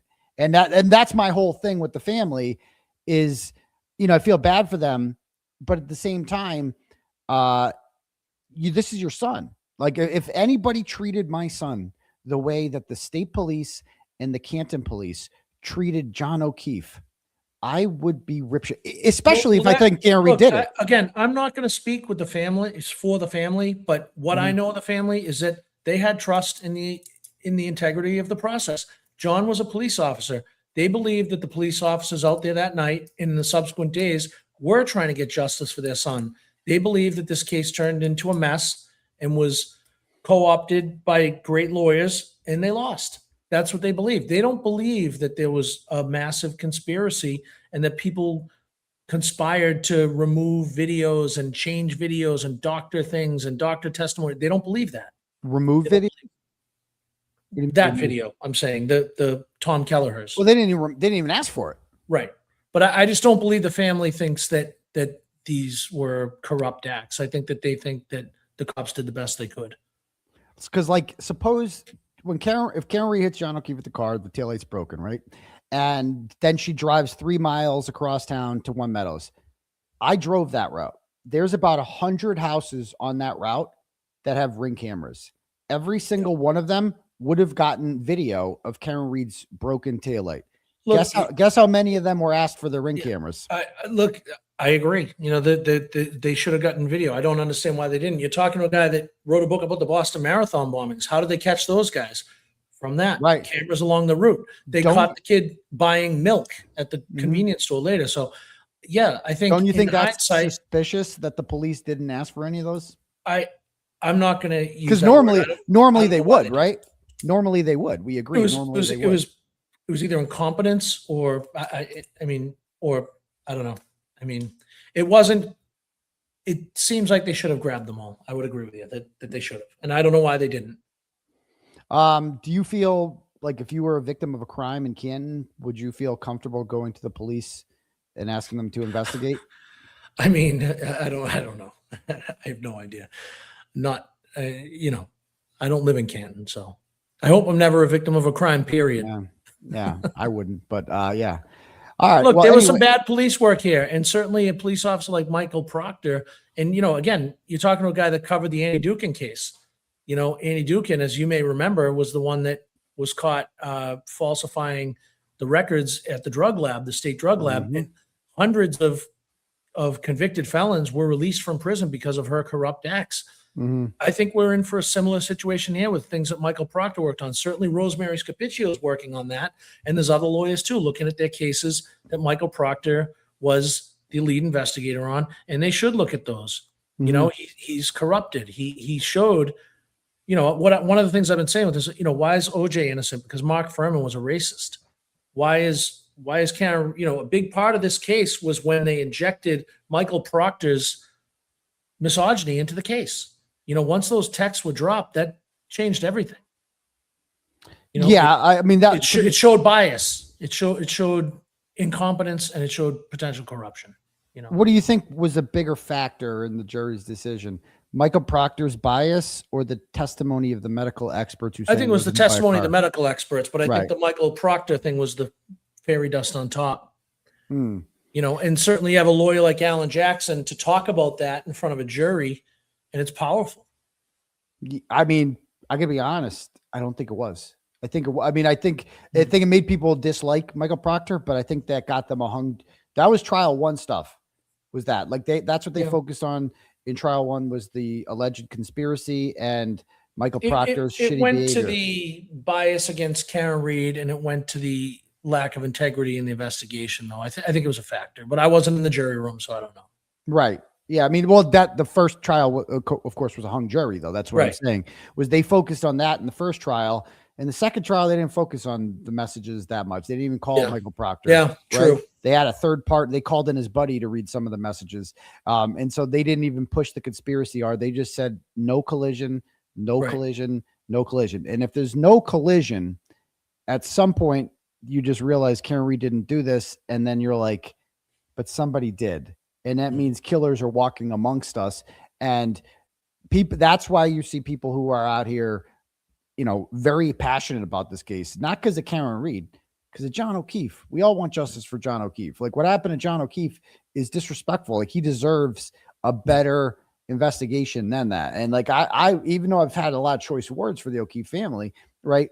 I want justice for their son. I do. And I'm really mad about that. And that's what like motivates me in this whole thing. Yep. Well, certainly, you know, I made a decision when I wrote this book to tell John O'Keefe's story because it hadn't been told, you know, in depth. And that's why I spent a lot of time with the family, because I wanted people to understand who was lost here. And John, from all the research I did and all the interviews, he was a good guy, you know, and he did deserve some justice. And it's a tragedy. It's a tragedy. Yeah. Well, anyway, is there anything else you'd like to say? You've taken enough of your time. I appreciate you having me on, you know, and I'm around down the line. You know, I wish you luck in your endeavors, and I'll certainly be keeping an eye on what happens with all these cases. Well, thank you very much. I appreciate your time. Thanks a lot. Take care. Have a good one, Dave. Thank you. All right. Bye-bye. Bye. Yeah. So what'd you guys think? Let's see. I've seen some of the chat. I haven't seen the whole thing. I didn't want to be too testy. You know what I mean? I'm trying to be cordial. Here's the thing. Here's my takeaway from, I'll watch it again and I'll have more takeaways on it. I think he agrees with me, but he just won't say it. Like he said it without saying it. Like when he's like, oh, I think I would vote not guilty. Exactly. But then you don't go the extra step. See what I'm saying? Like if he's not guilty, if Karen Reed's not guilty, if Karen Reed didn't do it, that means someone else did. And that's when it turns into a mind fuck. He just wasn't willing to go, in my opinion, to the next level. And I guess what you saw there is the difference between somebody who does what I do. Like now you see why I've gotten so popular with this whole thing is because I say what regular people are thinking and that other people are afraid to say. He was afraid. He's saying it without saying it. Like he's saying he clearly doesn't believe John O'Keefe was hit by a car. He clearly does not believe that. At least he doesn't think the evidence that was presented in court shows that John was hit by a car. It was out there for 5 hours. He doesn't believe that. He clearly doesn't believe that. And if you don't believe that he was out there for 5.5 hours after getting hit by a car, that means Karen Reed was framed for murder. Okay. And that's an uncomfortable truth to accept. And, you heard it I talked for the whole thing about the one thing I absolutely disagreed on was when he said that, I've talked to cops who you can't get probable cause bullshit. Every cop I've talked to has said the exact opposite. Like every police officer I've talked about has said, no, they should have searched the house. Like that is the number. That is absurd to say that they should not have searched the house. And I was just like, they searched my house. Like as somebody with, I'm like, you ever had your house searched? I have. I know better than anyone how easy it is to get a warrant to search your house. It's actually like really easy. Ask Karen Reed. They got a search warrant to take her house, to take her phones again in 2024. You know what the probable cause for that was? Natalie. Nat. Crazy Natalie was all the probable cause they needed. Natalie's like, oh my God. So have you read that warrant? She's like, oh my God. He said he was going to be on Netflix. And then he bought Aidan a car and go take her phone. Oh, okay. But yeah, I like Dave. He's a nice guy. He's nothing but respectful to me. But what, that's the difference between me and him and me and like corporate owned. Like he's got a publicist, you know what I mean? He's going to do this. Like, I don't do that shit. I'm just a guy out here telling the truth. Right. And saying what everyone's thinking, man. Everyone's thinking. And I think there is a market out there. Like if he really wanted to sell books, say what people are thinking. That ain't like John O'Keefe was not hit by a car. End of story. And he agreed because he agrees with it. He agrees John O'Keefe wasn't hit by a car because he wasn't. And if John and the McAlberts are not going to be happy about that when he said that Karen Reed's not guilty, that when he said that, and that's why I pressed him on it. He was very hung up on the journalist thing about well, it's not journalism to go up to someone and ask them, call them a cop killer. Fine. Then I'm not a journalist. Then okay, no journalist. That's not the issue. The issue is here. Is it against the law to call someone a cop killer? And I asked him that. I said, is it against the law to call someone a cop killer? And he said, no, it's not against the law to do that. End of story. Like, there we go. Like, that's when as soon as he said that, it's like, well, then we're on the same page. Like, see what I mean? He's on the same page as me, but he's just, so many people are afraid to say what we are all thinking. They're so afraid. You know why? Because they have jobs. And I used to have a job too, as a teacher, and you couldn't say what everyone's thinking. You're not allowed to say what other people are thinking. because, oh, you might offend someone. And that's why people flock to me. That's why I have the status that I have and the following that I have, because I say what everyone else is thinking, period. And, you know, I mean, I didn't read the book. I will read the book. But, you know, Vanessa Rizzetano, who he interviewed, she was never there. Ask Karen Reed. Like, she's like, all these people, I never fucking met these people. They were never around to take them to soccer practice. All these people who suddenly care so much about Johnny and justice for JJ, none of them were around. None of them showed up. And this is, this is Stephanie Rizzetano messaging me on Twitter in 2023. And this is a lot of these Rizzetanos are like pick-me's.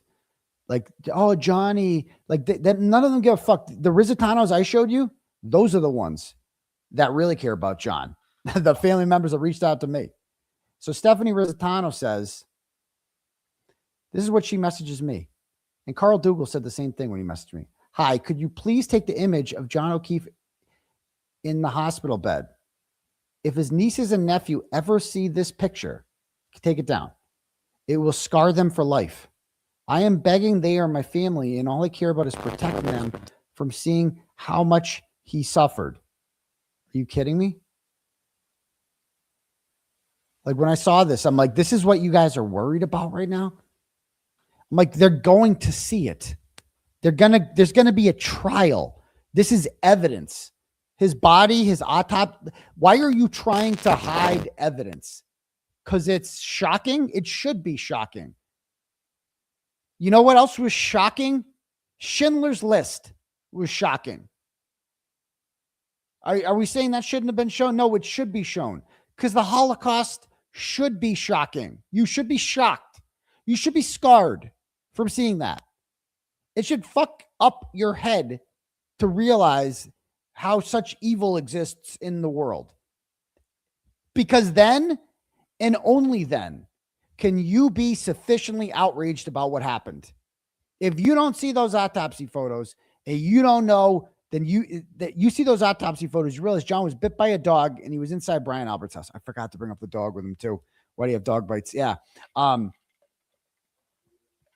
he kept saying about, oh, there's no evidence in this house. There's plenty of evidence he was in the house. His phone gun, he didn't know it that well. He did not know it that well. Like, oh, I'm like, why did his phone go up three and flights on up and down 3 flights of stairs? And he was like, didn't they say that was from? Nope. It was Ian Whiffen. And he said that it happened, that he tested it out. Ian Whiffen in the second trial says he did the test himself and that it showed him going up and down 3 flights of stairs. He never showed it. He never showed the evidence of this test. He never showed the results. He just said, trust me, bro, I did it. Ian Whiffen lied. Ian Whiffen did not do a test like that. That never happened because I did that test. And I did the midnight ride of Karen Reed many times. It does not show any of the, flights of stairs going up and down if you just drive on the same route that Karen Reed took. It doesn't. I didn't bring up the butt dials. We could have been here all night. But the bottom line is that, like, and it's just like everyone's afraid of getting sued. Everyone's afraid of what happened to me. And I didn't like how he was like, let's let a jury figure it out. Let a jury. That's expensive. We shouldn't all have to go through the legal process of like, just throw it in front of a jury. No, how about we don't charge people with witness intimidation for calling people cop killers? Because guess what? You're allowed to call anyone you want a cop killer. And if you want to sue them for that, sue them. But we don't arrest people for that. We don't put people in jail for that. And he's like, didn't the phone, wasn't it underneath his body? Yeah, and okay, that might keep it warm for 30 minutes. But they said he was out there for 5.5 hours. And what I wanted to say is, like, you and the media, you guys are the ones, when he's like, people in the media are supporting you. Where are they? I must have missed that. They don't seem to care that much. They don't seem to care because they're all owned and they do the bidding of the government. That's what media reporters are are meant to do now is they just say, well, whatever the court docs say, whatever the government tells me, and then we'll just go with that.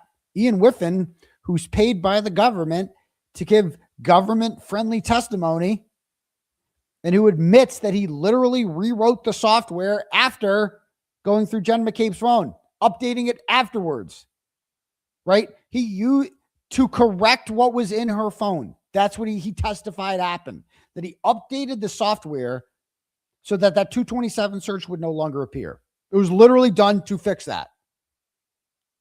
That's not like, are you kidding me? That proves nothing. That just proves it happened. Are you kidding me? Like, it's crazy. So anyway, and the fact that he doesn't know all about my case and like all these, they're going to when the trial happens. And good. That's why I'm kind of looking forward to the trial, because everyone should know. They're not watching my show that often. They're not watching the Glares review of the bullshit charges. They didn't watch that, right? So now we have to do it at trial where the whole world is going to watch it. We're going to put all of this on trial. We're going to talk all about if they want to say that Jennifer McCabe is a victim of witness intimidation against me, then we're going to go right from the start. Okay? We're going to talk about everything Jennifer McCabe said and did. And I've already got a banger idea for an opener of the opening statements. I'm so excited. I'm so excited about trial. So excited. But anyway, let me read some turtle chats, shall we? Yeah, take the image down. How about no? What did I tell her? Go fuck yourself, probably.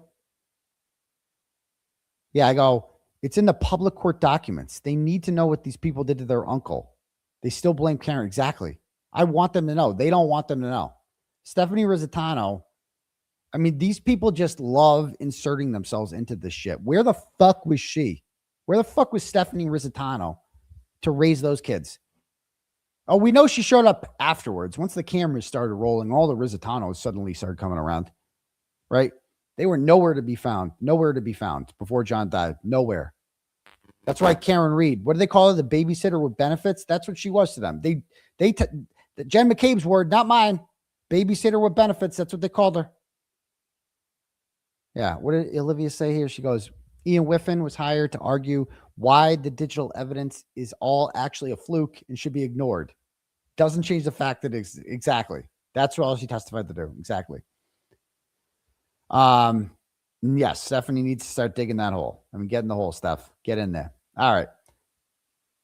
Let me see if we have any turtle chats. Let's see.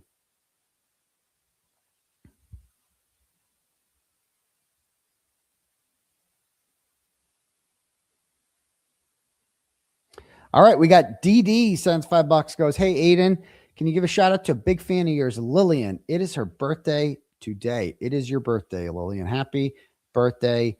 What is today? The 23rd? Today, the 23rd? Guess what? School starts tomorrow. Can you believe that? I mean, for my ex-wife, school starting, so I got to be there early tomorrow morning. So bus stop lives begin on Wednesday, or actually from the bus stop. Wednesday is my daughter's first day of middle school. Whew, big day.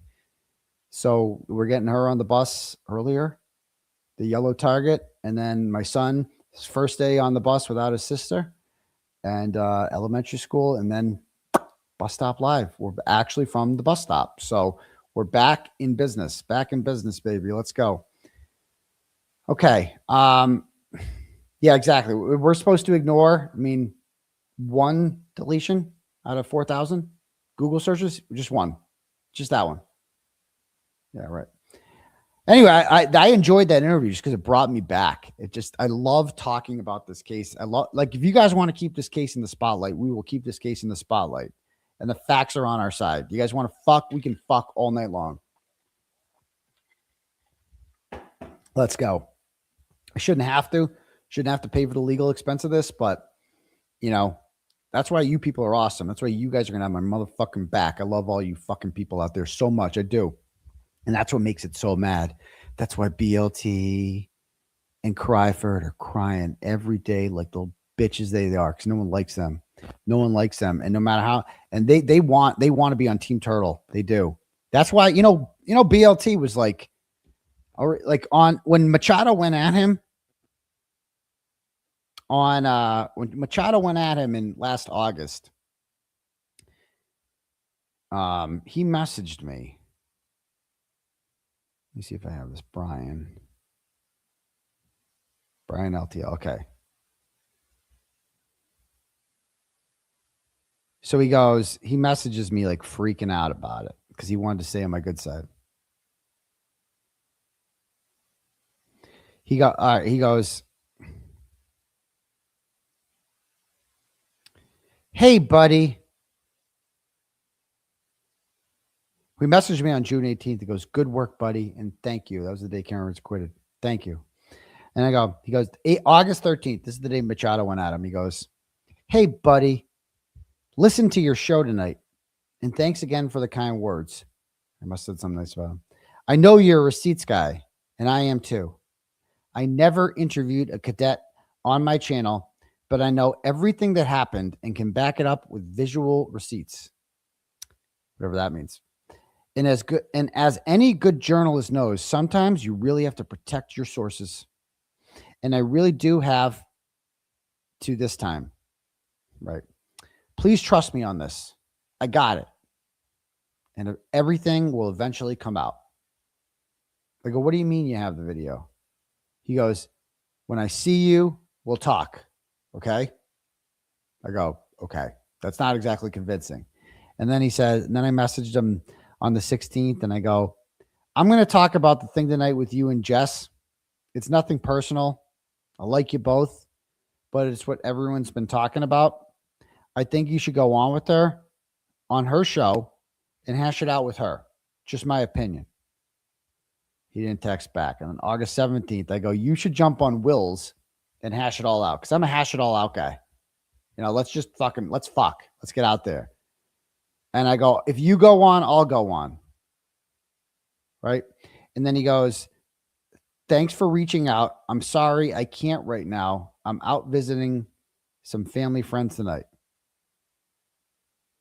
And then on August 19th, he messages me and goes, "I just read your tweet and it's very fair criticism, Aidan. I've learned a valuable lesson from this. I need to stay in my lane and only speak up when I have all the facts straight.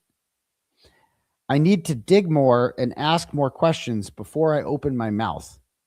I got ahead of myself this time, but I'll make sure things are clearer moving forward. I was very humbled by our conversation. B." Okay. So my point here is that he was all worried. He was so worried that oh man, if Turtleboy gets mad at me, then everyone's going to hate me and no one's going to watch my show anymore. And how many people are going to watch? Actually, he said how many people watching actually watched. Things are going really well over there at BLT Media.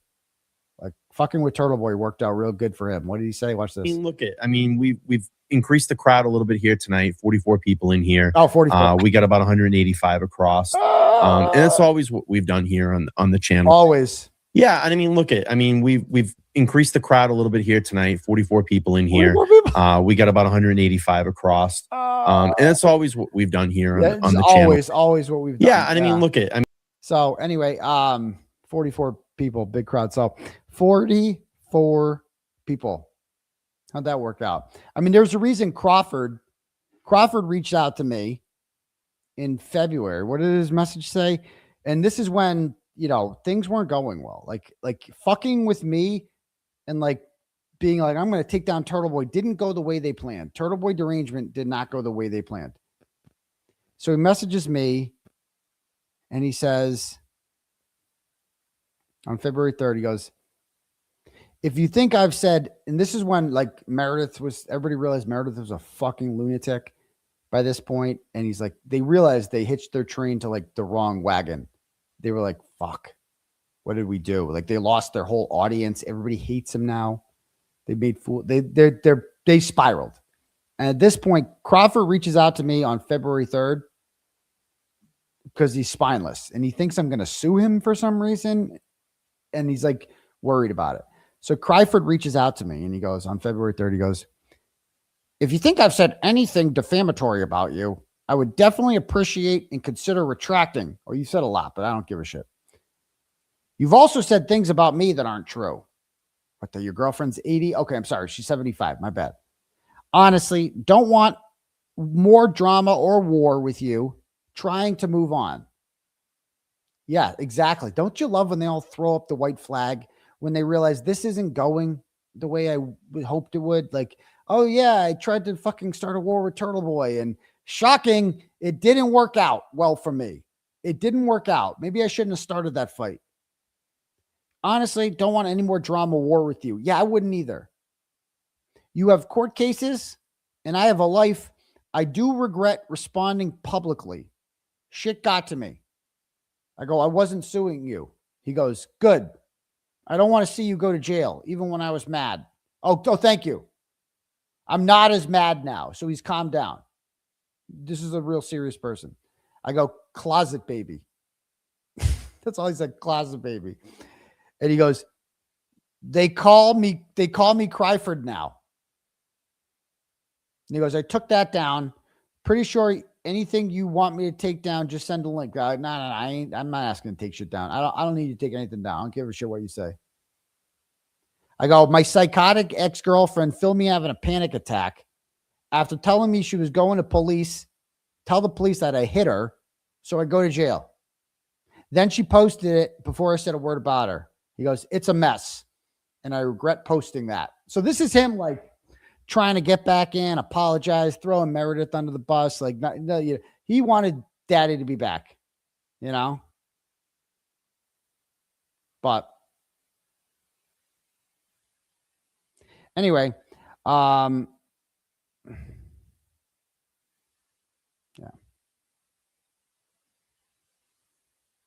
Anyway, he's a fucking moron. So yeah, two black guys. All right. Anyway, but next up we have let's see.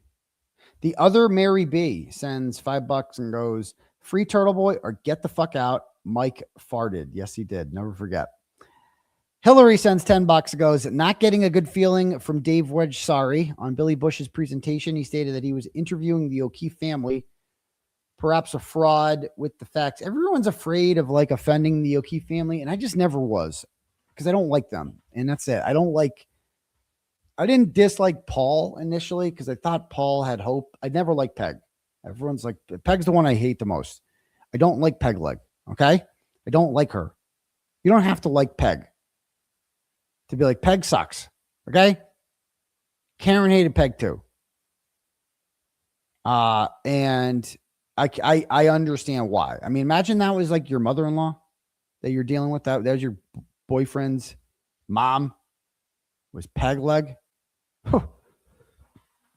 Jesus Christ. Talk about miserable. I mean, what were family events like for them when they got together? Hey, Peg. It's like Peg can be like, oh, picture Peg Leg being like, chatty with the gals. Oh, that's a nice purse. Or, oh, really? So what's it like? What was it like? Oh, man, Patrick was so cute today. Patrick was so great. Oh, yeah, he was wonderful. He did awesome. And, I really want them to go to a good college and stuff like that. Peg ain't doing any of that shit. Peg is just sitting there. Like, think how miserable she was at social events. And I would hate seeing Peg if I was Karen Reed. I would hate it. Like, she sucks. She's not cool. And then, Paul's okay. Paul, he was okay. I think there was hope for Paul when I spoke with him. But the problem with Paul is he just hates Karen. And Karen is impossible. Karen's not easy to get along with, okay? And Karen doesn't give a fuck about Paul. I had to read all of Karen's messages at my depot the other day. Well, the Natalie messages through Karen. And we're reading them all. And we read that we spent half an hour on this one text where I don't even remember it, but she called Karen a witch. I apologize. She called Peg Leg a witch. And it's like, is that what it says there? I'm like, that's what it says. And did you publish an article in which you called Peg a witch? I am pleading the fifth, sir. I don't know anything. Okay. I'm not talking about any of this shit. I don't know what to tell you. In my head, I'm thinking, no, of course there's no, I never called her. I called her a lot. I believe I called her a cunt, but I don't know if I called her a witch. It's not really a word I use. And it's not like in my vocabulary. I prefer cunt. Okay. But yeah. So I don't know. But yeah, I mean, she's like, I wanted to mend fences. I'm like, oh, but that's another thing they were getting. It's like, were you trying to reach out on behalf of Karen to Paul O'Keefe as like third party contact? I'm like, in my head, I'm thinking no, but I'm like, I am pleading the fifth, sir. I pled the fifth to everything. It's like, I see what he's getting at here. I'm like, that's fucking insane. But I would have loved to, like, if Karen Reed had like a normal personality, I think that she would have, again, biggest mistake she made, leaving the house that day. I don't give a shit how uncomfortable Peg leg is being there. I ain't leaving. Peg can leave. I'm staying there. I am not leaving these people in the hands of Jen McCabe. No fucking thank you. I don't trust any of you motherfuckers. And I'm winning Paul O'Keefe over because I'm innocent. I'm innocent and I didn't kill him. Okay. And I'm not leaving. That's the biggest mistake she made. I'm telling you, was leaving. Well, she made a lot of mistakes, but that was a mistake. Okay. Was leaving One Meadows Ave that morning and just feeding Paul O'Keefe to the McAlberts. That's what she did that day. And losing Paul O'Keefe and losing his support was like, that's what they hid behind. They hid behind the O'Keefes the whole time. And she didn't know back then, Karen didn't know back then. I'm not leaving Paul O'Keefe. I'm staying with him. I'm staying right there. But Paul's a fucking moron. And he thinks that like, well, that means she's guilty. Paul thinks like a caveman. He's like retarded. And he's just lazy. And it's frustrating because I want justice for John. And I think deep down inside, he kind of wants justice for John too. I'm not leaving. Exactly. Her shit's there. I'm not leaving. Period. I'm not leaving there. Fuck that. Peg can leave. That's what I would say. Peg can leave there. I'm not leaving. And because that's the number one thing that Paul points to is that she left that morning. And it's like, you lose the support of Paul. Now you've lost the entire O'Keefe family. And now not having them on your side is a huge loss here. Like, good. Like by then, they became best friends. There was Peggy's Angels after that and blah, blah, blah, blah, blah. Anyway, I just think that was a mistake. But all right, next. Paul's over there, sends $10, goes, watching this interview right now, and all I can think is Dave Wedge, aka The Fence, is wedged up his ass. What a loser. Well, that's your opinion, That's your opinion. Like I said, that the reason I'm where I am, I mean, these mainstream media guys are like, the #1 New York Times bestseller and all this stuff. It's like, yeah, because Simon and Schuster published it. And like anything, yeah, of course. You have a multi-billion-dollar publishing company that's publishing your book and putting it in every bookstore and promoting it and all. Yeah, of course you are. Like anybody who writes that book is going to be a #1 New York Times bestseller. It's like the hot topic. So to me, it's like that shit does impress me. I got what that goes in one ear and out the other. You want to impress me? Self-publish a book and sell it on Amazon and sell 1 million copies. That will impress me. Do that. All on your own. Do that on your own. All right, next. Let's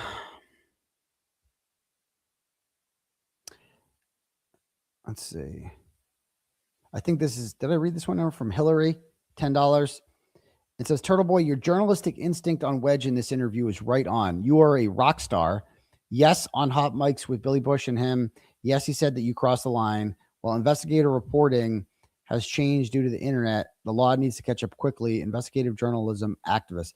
Well, here's the thing. It's like other people do this even in the days of, like, no one else gets charged with witness intimidation except me. No one else. So the laws have never been enforced this way ever. So there's that. And even with the way the laws are written, I still haven't broken the law. So there's that. Next,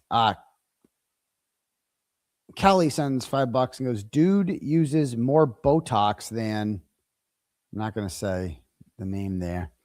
But appreciate that, Kelly. And you know what? So here's the thing. So I won free Botox a while back. I think I told you about this. This chick messaged me on Twitter in like December or January, and it's like, you won a raffle at one of the Karen Reed fundraisers that you never collected. You won like a free Botox from me at my salon that Kelly Reed goes to. And I'm like, oh, cool. Well, I don't even know how to do that.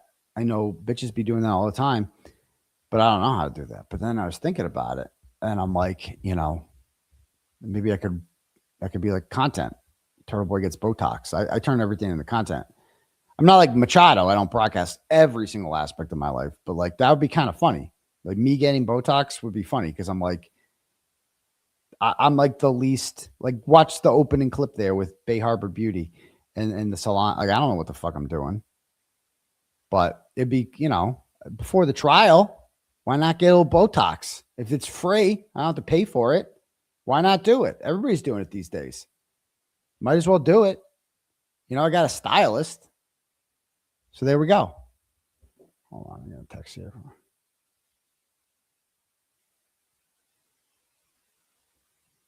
Open house tomorrow. The elementary school. I can take him to. Okay. Okay. Okay. Yeah. Gotcha. Okay. All right. Anyway, oh, Machado's off of Twitter too. That's too bad. I mean, true crime,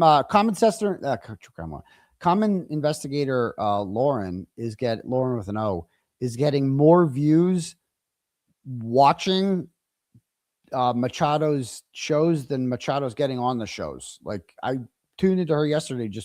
She just hits play on Machado shows and then just shit talks her. And more people watch that now than actual Machado shows. Like, they've just gone, wait, you hate to see it. And I wonder why. But the Bunions don't care. The Bunions are going down with the ship. They don't give a shit. The Bunions, they follow their leader. They will never admit wrong. They will never admit that their leader has done anything wrong. Like, according to them, nothing.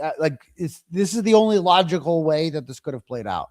It's all my fault, and Baker's fault, and Will's fault, and literally everyone else's fault, except for the loudmouth bitch from Fall River who doesn't shut up. Like, that, it's not her fault at all. She did nothing. Yeah. Okay. All right. But anyway, well, we're gonna have a valid truth journey on that soon. I've been watching, so I've been like breaking down. I'm like, I want to really get to the bottom of this, because she claims that, you know, what'd she say? Oh yeah, like, he turned on me because of Baker, and it's all Baker's fault, and blah, blah, blah. And that's why, and that is completely untrue, as we're going to see that. And you guys don't know I'm going to show text. I'm going to show day by day things, what she's saying on her show, the hell that this woman was causing for me, and the problems that this woman was causing for me behind the scenes. That, and all of the pressure and everything else that I was dealing with from other things with 5150 and the charges and everything else. And all I needed, if you're going to be my friend, be my friend. You know what I mean? Like, don't add more shit to my plate. Don't cause me more stress. When I ask you, can you please stop like taking our private conversations and airing them out for content? The only correct answer for that is, okay, no problem. That's literally the only thing that you need to say. And this kind of sums it up right here. I'm going to show you this one. This little preview here. Okay, valid truth journey preview. It's like, this is just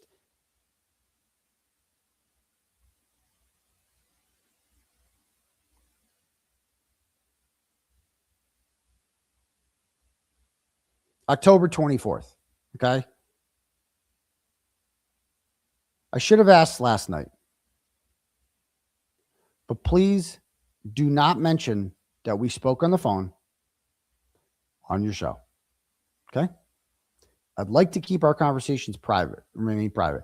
The fact that you even have to ask that is insane. And what is her response? Okay, but why? But why? Why? Because it's not normal to air private conversations with friends on your show.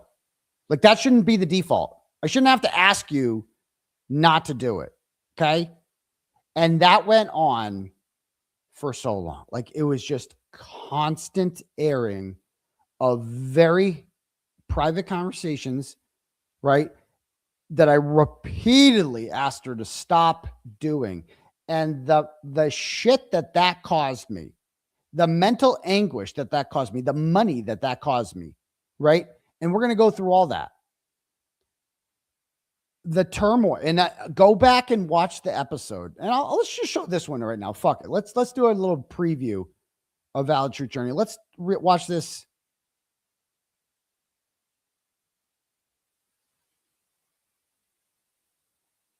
Okay. Episode right here. So first, I'll give you a preview of what the Valid Truth Journey is going to be like. But why, she says. But why? Because that's what normal people do. Normal people don't air private conversations for content, okay? And monetize it with their friends. That's not what normal people do. The fact that I have to ask you this so many times, like the amount of times I asked her to stop airing our private conversations. You have no idea the problems that caused.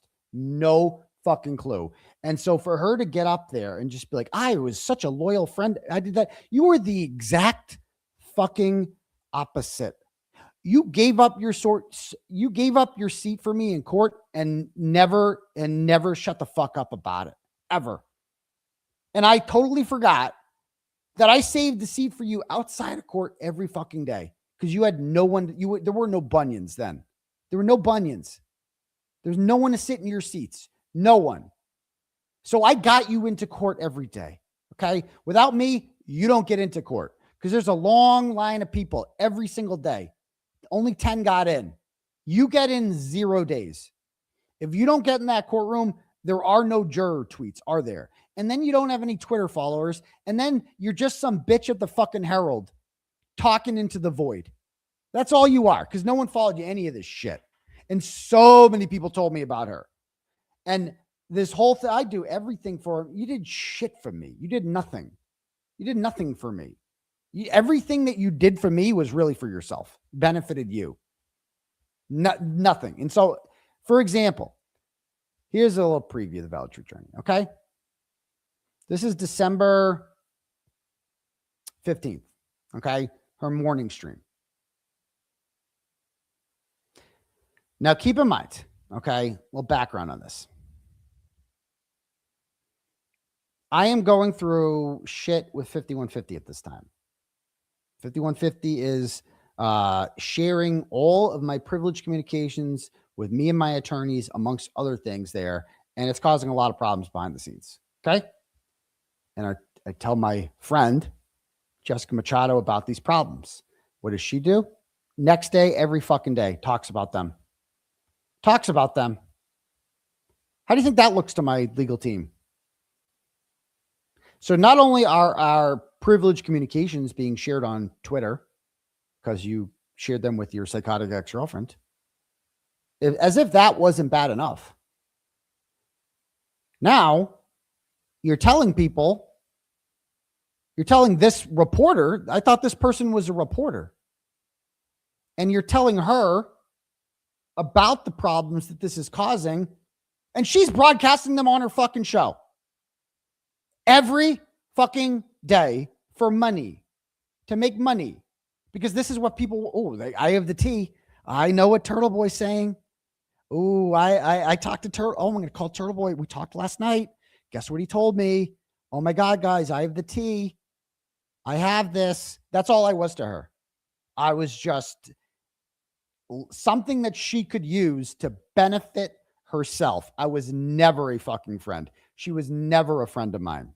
She's just somebody who saw me as a useful vessel to monetize herself so her fat ass didn't have to get a job. That's all this was. This was never a friendship. This wasn't about Baker. Baker was the straw that broke the camel's back. That was the final time. I should have done it a long fucking time ago. I should have done it a long time ago. When Baker, you know what the problem with that was? It wasn't that I was siding with Baker. It was that I was like, we don't need division right now. I have a trial coming up. If you support me and you want to help me, you would not be dividing the movement right now. That does nobody any good. Because now I have bunions who were turtle riders once upon a time. That all bunions began as turtle riders. There's no such bunions didn't just come about on their own. They all began as turtle riders. Every single fucking one of them. And I got a quote from her where she admits that. She has admitted that many times, that there is no bunion. Bunions do not form on their own. They all came from turtles. All of them. And she knows that better than anyone. And now I got these people in my inbox telling me they're not supporting me anymore. And they're canceling Turtle Club subscriptions. And they're not right before the fucking trial because she can't shut the fuck up and stop picking a fight with everyone. That's it. And I'm like, we don't need a Baker Just Machado war right now. We don't need that right now. That doesn't help the movement that we're all here for. But she doesn't give a fuck about the movement. She doesn't give a fuck about me. She doesn't care about any of that except enriching herself. That is it. Period. End of story. Okay. And this is December 15th in the midst of all this shit going on. Okay. And on December 13th, I called Meredith on the phone because I was not doing well. Right.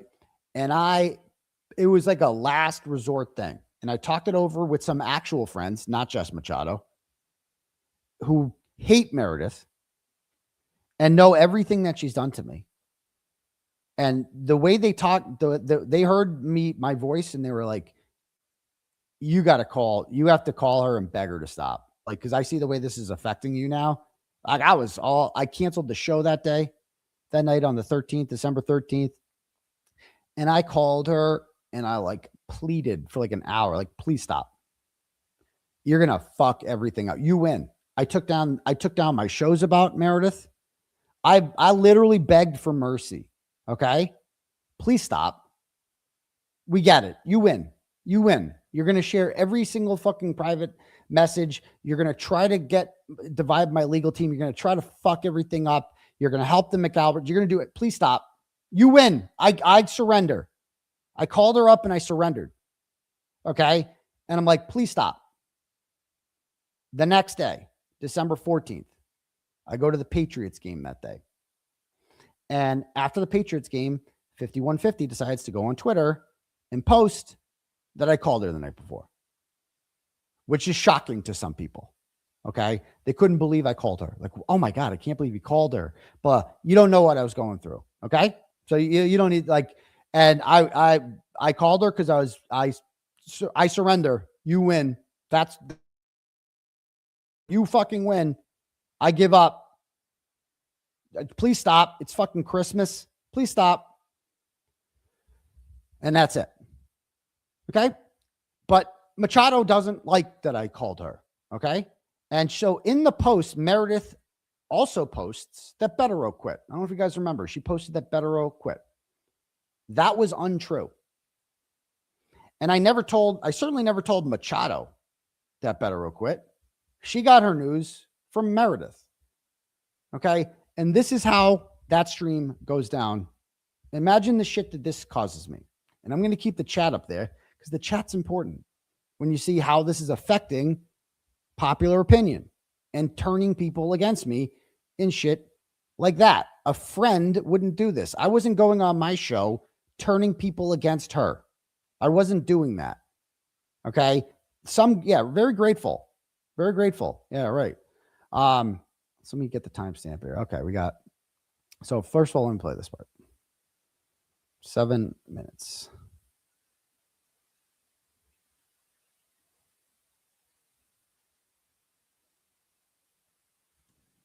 We were gifted a great show, tickets to go see Jerry Seinfeld at Foxwoods, and a room for 2 nights at Foxwoods from one of my followers, Tina. She's a big Aidan fan. Oh, okay. So a big Aidan fan. So she has a fan named Tina who knows about her because she's a fan of mine. So right off the bat, she is financially benefiting from her relationship with me. Okay. She's getting free tickets to go to Foxwoods, get a hotel at Foxwoods, which is very expensive, and seeing Jerry Seinfeld because of me. Because Tina is a fan of me, not her, me. Here you go. Because you support Aidan, I'm giving you this shit. So I met her.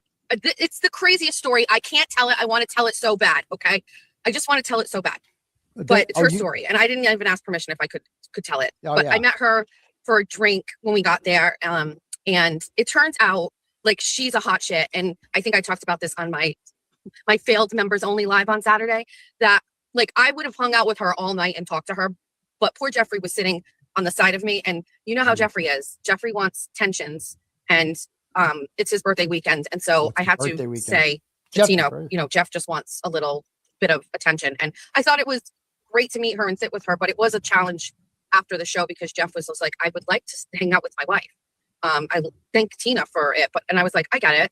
So it was like a. So Tina gives them free tickets to Jerry Seinfeld and a free hotel room in Foxwoods. Free. Have it. There you go. And instead of being grateful for this and humoring Tina, because Tina paid for all this shit, it's Jeffy's birthday weekend. So Jeffy's sitting in the corner, big mad. I don't want to talk to Tina. Jeffy want to have fun. Jeffy want to talk Tina. Like he's sitting in the corner being upset about this. I don't know how you do it, because if you're being gifted something, I'm very appreciative. I was happy to chit chat, but Jeff was more or less like doing Jeff. And he was like, I would like to go hang out with you. I would like to go upstairs and have sex with my wife is essentially what Jeff was saying. Again, so nobody needs to hear about you guys fucking. The visual of that. I don't understand. I don't think you understand how painful that is to people. You guys are not attractive people. Okay. I'm just telling you right now. You're not hot. Like you're the opposite of that, actually. And so is he. Nobody, like you can just not mention sex. You can just be like, yeah, we're hooked. Like, we just wanted to spend some time together. We don't need to hear about that. Ever. But she's fantastic. And she was so nice. And she gifted us for 2 nights. And we could have. Jeff took today off from work. And he has so much vacation time that he hasn't used. And I was like, I'm sorry. I miss my kids. I miss my dogs. I miss my bed. I miss my kids? You abandoned your kid. What are you talking about? Also, those aren't your kids. Those are someone else's kids. Okay? What are you talking about? Even though it's in the corner and it hasn't been moved back, I just miss things. And I just was so happy to walk in my door. And I just wanted to be home. So, I don't know why I'm like that now. So she wanted to see her kids. Okay. I apologize. Correction for the record. She wanted to see her kids. But Jeffy's big mad.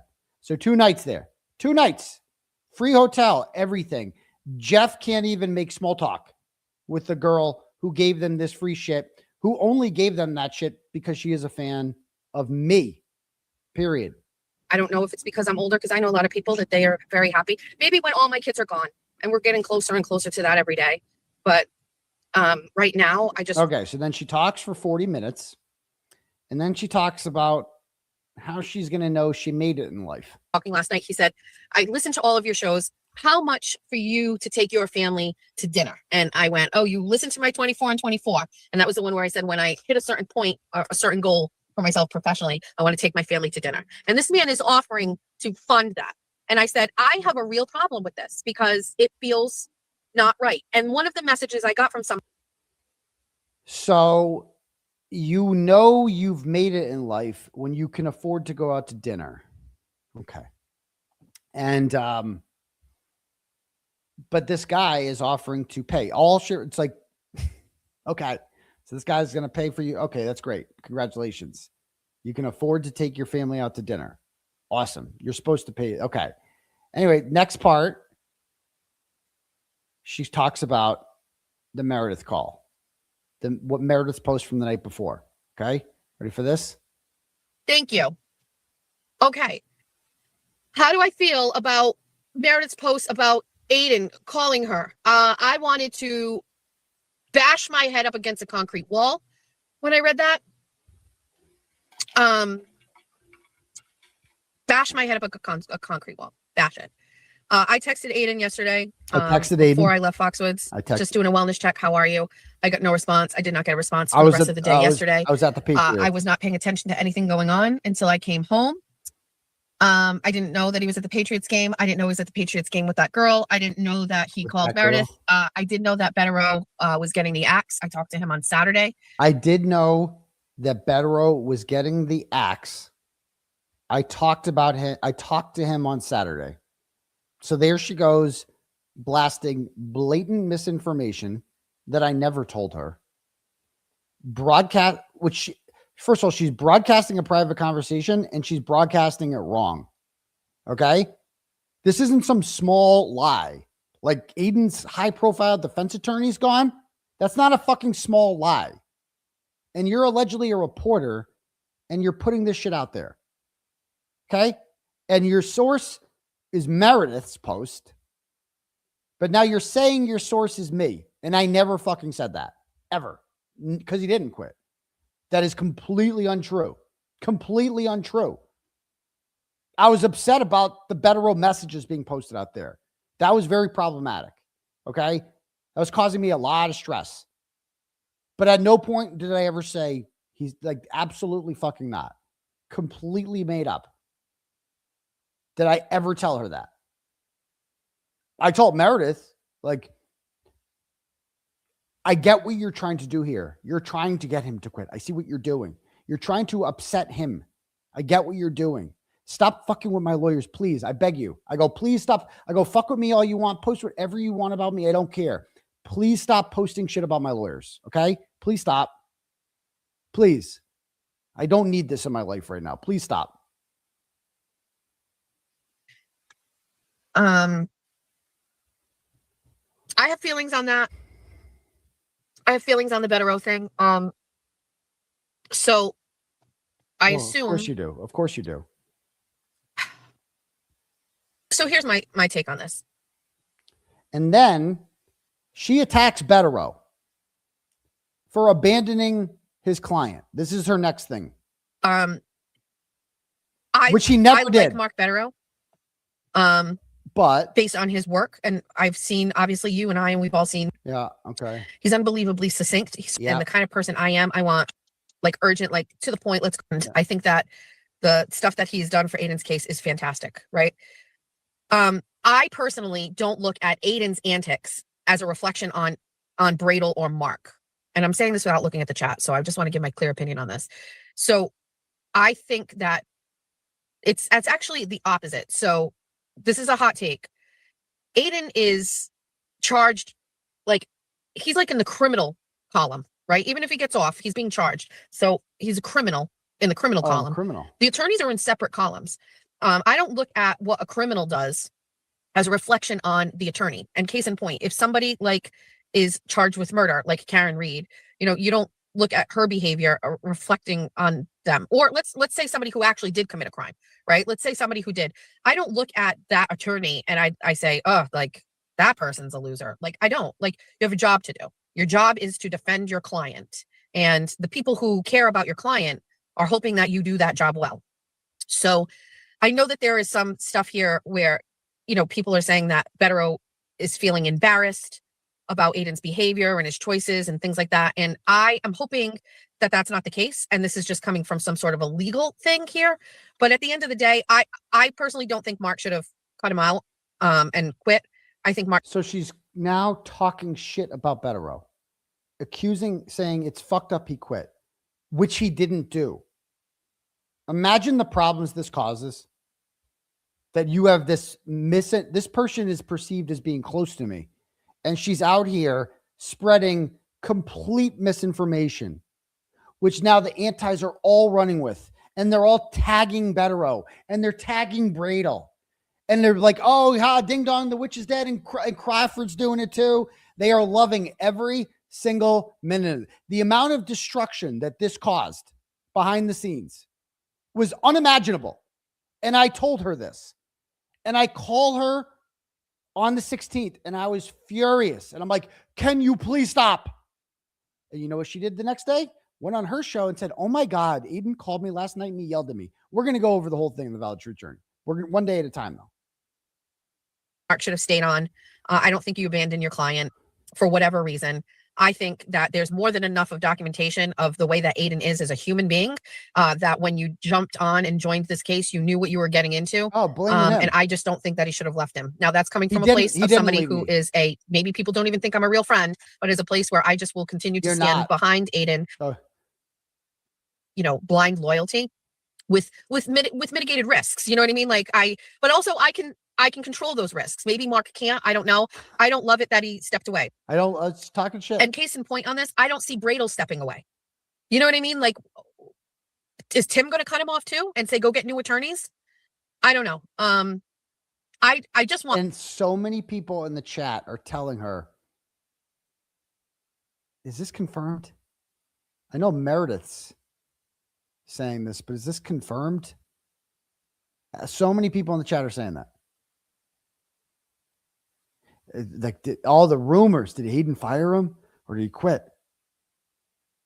Aidan was forced to drop him. It's getting way out of hand. None of it's true. None of it's true. I want Mark to know that it was never a reflection on him, what Aidan did at all. For me, I don't know how other people feel. I just feel like it's a very separate thing for me, and it never looked bad. Like, I never looked at Mark and was like, I can't believe Mark is actually representing this guy. I didn't look at it that way at all. I was just like, okay, this is a guy, he's got a job to do. He's good at it. And Aidan could pay him. That's the other thing too. You know, he's paying him. So it wasn't an issue about money. Aidan had the money to cover these attorneys' fees. And that's my take. I don't know. I don't think he should have walked away from it. Now, I also don't think that makes Mark look bad.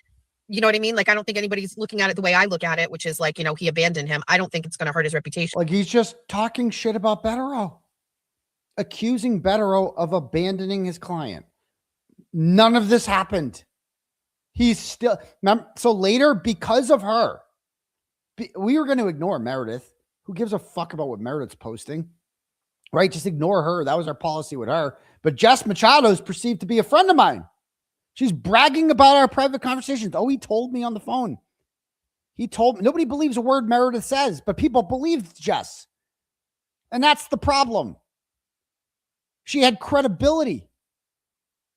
It's like Meredith was a fucking nut job. Nobody believed anything she said. But people believed Machado. And she's no different. And this caused so many problems, dude. So much stress. You have no idea. A friend doesn't do this. This is not a friendship. So you see later on, the Baker shit, that was the straw that broke the camel's back. That was the final straw. I'm like, you don't give a fuck about me. You've never given a fuck about me. We've had this conversation a million times before. And I held on for way too long. Way too long. You're no good. You are no good. You suck, actually. There's a reason that you have problems with everyone in your life all the time. And maybe he's looking at it and saying, I'm saving my reputation here. I don't really know. But I think that when you have somebody that's defending themselves or somebody that's charged with crimes and things like that, like who has the personality that Aidan has, I don't know. There's just, there's behavior. I mean, I look at that and I'm going, okay, listen, I've gone through breakups, you know. Now she talks about me calling Meredith. You took the call. So I don't think you get to flex after you did the call and then wrote all about it. And then at the end go, he called back and I didn't answer. You didn't answer at the end. Like, you already had the call. So she goes on and we're only hearing her side of it. And I don't know if Aidan's done a Bus Stop Live because obviously I've been on this or whatever, but she basically says that he is saying all of these things. He loves her. He misses her. He wants to hug her. Nobody's the same, blah, blah, blah, blah, blah, blah, blah, blah, blah. Do I think that he said all of those things? Probably. Do I think she inflated them? Probably. Do I think that there is a fucking weird situation going on there? Probably. Am I disappointed that Aidan did that? No, I don't care. I don't care what this guy does at all. At all. I will talk about it. I will try to be friends with him. I will do whatever. I don't care what Aidan does at all. I would never tell him not to do anything. I don't fucking care. Okay. I don't care what people do in their personal lives. I don't care. That's how I feel. Now I'm reading the chat. Now keep in mind, there was no such thing as a bunion that wasn't a turtle rider first. These are all my supporters, right? That watch her show too. I'm pissed at Aidan. You know, why the fuck is he still calling her? Says Spicy Misty. Ew, gross. No, Aidan, stay away. You know? Luckily, somebody here says, I think Aidan should be the one to confirm it. Not for Meredith. Exactly. Aidan calling Meredith last night is disgusting. So she's turning people against me. And this is while I'm dealing with all this other shit. And this person's supposed to be in my corner. And you're like, oh, great. More people against me. Make more people hate me. Thank you, friend. You're such a good friend. If that happens afterwards, Meredith coming after me, I've managed it. And you know what? I'm going to be honest with you. I didn't pick that I wanted Meredith to come after and target me, but I've handled it. And also people are watching and listening to me because she's drawing attention to me. So now I get more views. You know what I mean? Like, it's not the worst thing in the world. Oh, you know? So you're benefiting. I do want to mention quickly, because I was listening to some of what Kim said this morning, and it's like in real life, right? She was saying like things cross the line or whatever. And, you know, calling people's works is crazy. Calling people's jobs is crazy. I didn't think that calling Meredith. Okay, then she talks shit about Nurse Kim for a bit. So then I go live and my bus stop live starts. And I make an announcement on my show because everyone in my chat is like, did 𝗏𝗏𝗺 quit? Jess Machado saying 𝗏𝗏𝗺 quit. That's what my chat was saying. And I go, no. I said on my show, absolutely not. What are you talking about? No, he didn't quit. And then she finds out in real time from her chat that I have denied what she's saying. And it starts right about here. With all of those things, but it is real life for me. And by the way, it is also another level of real life for me because I lost my studio over posts on social media. Oh, right. That's real life. That was my business. And I had to pivot and figure another way out really fast. Because you're lazy. Maybe you should stop saying that phrase during your live so people can't continue to use it. Now the chat's starting to go. Aidan said 𝗏𝗏𝗺 is still his attorney. It's starting to populate. All these people.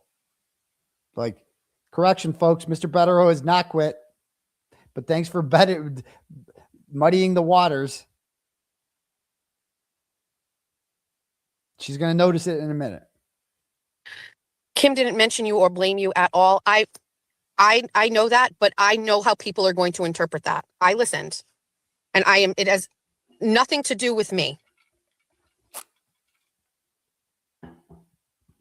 Aidan said 𝗏𝗏𝗺 is still his attorney. Oops.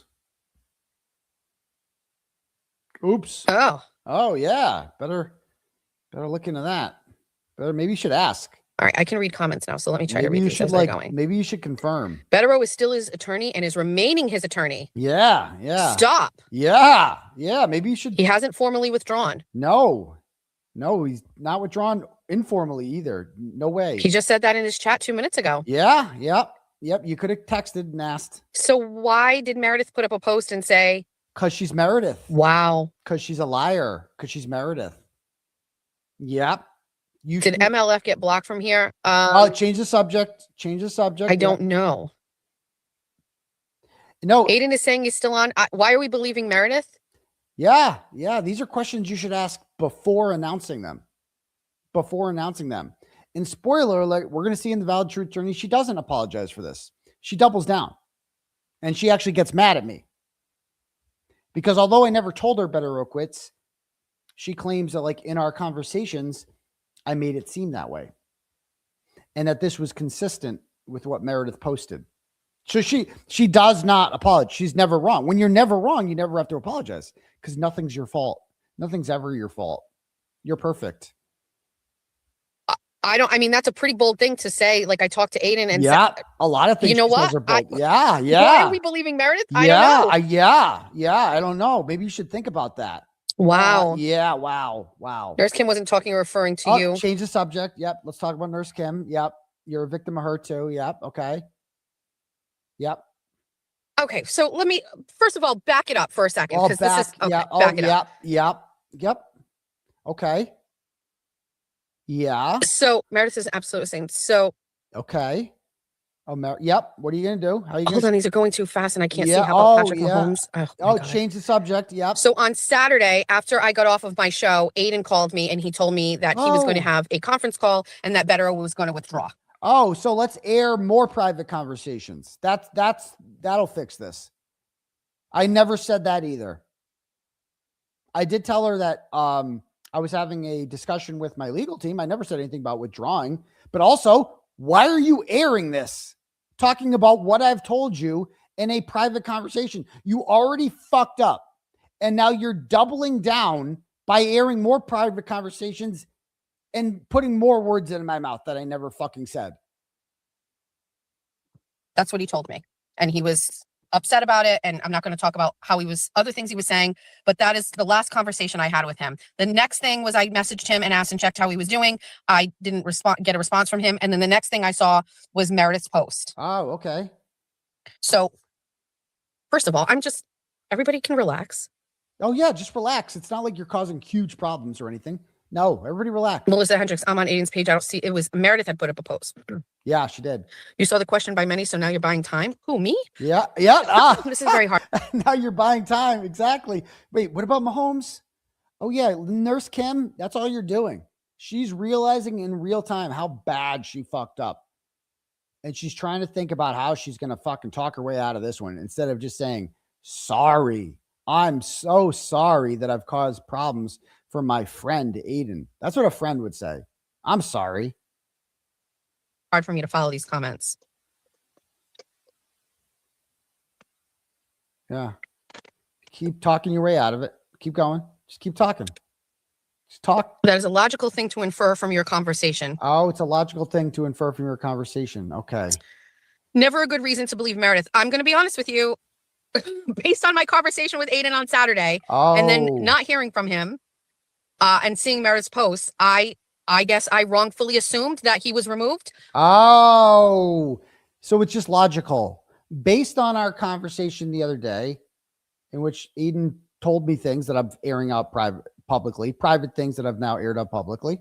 Okay. In which I got those wrong too, but the intent is to air out private conversations. Based on that, even though he never told me that 𝗏𝗏𝗄𝗏 quit, I took what he was saying and kind of factored that in a little bit. And then Meredith posted it. So it's fucking true. And I don't need Aidan to confirm it's true. Why would I, as a journalist, why would I need to wait from the attorney or the client? No, I can just repeat it. And now I'm making excuses for why I'm doing this. And it's not a big deal. Fuck me then, everybody. Yeah. Jesus. Yeah. Fuck you. Okay. Absolutely. Yeah. Yeah. How about I'm sorry? How about that? Wait, people are being so mean to me today. Oh, everyone. Oh, she's the victim.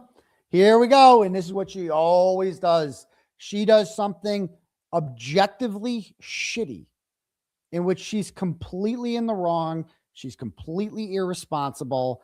And then everyone's being mean to me because they're pointing at now. People in the chat are like, I feel like no one should speak on it unless Turtleboy says it. Exactly.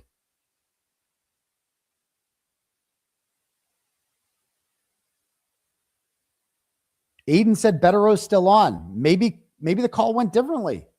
Yeah.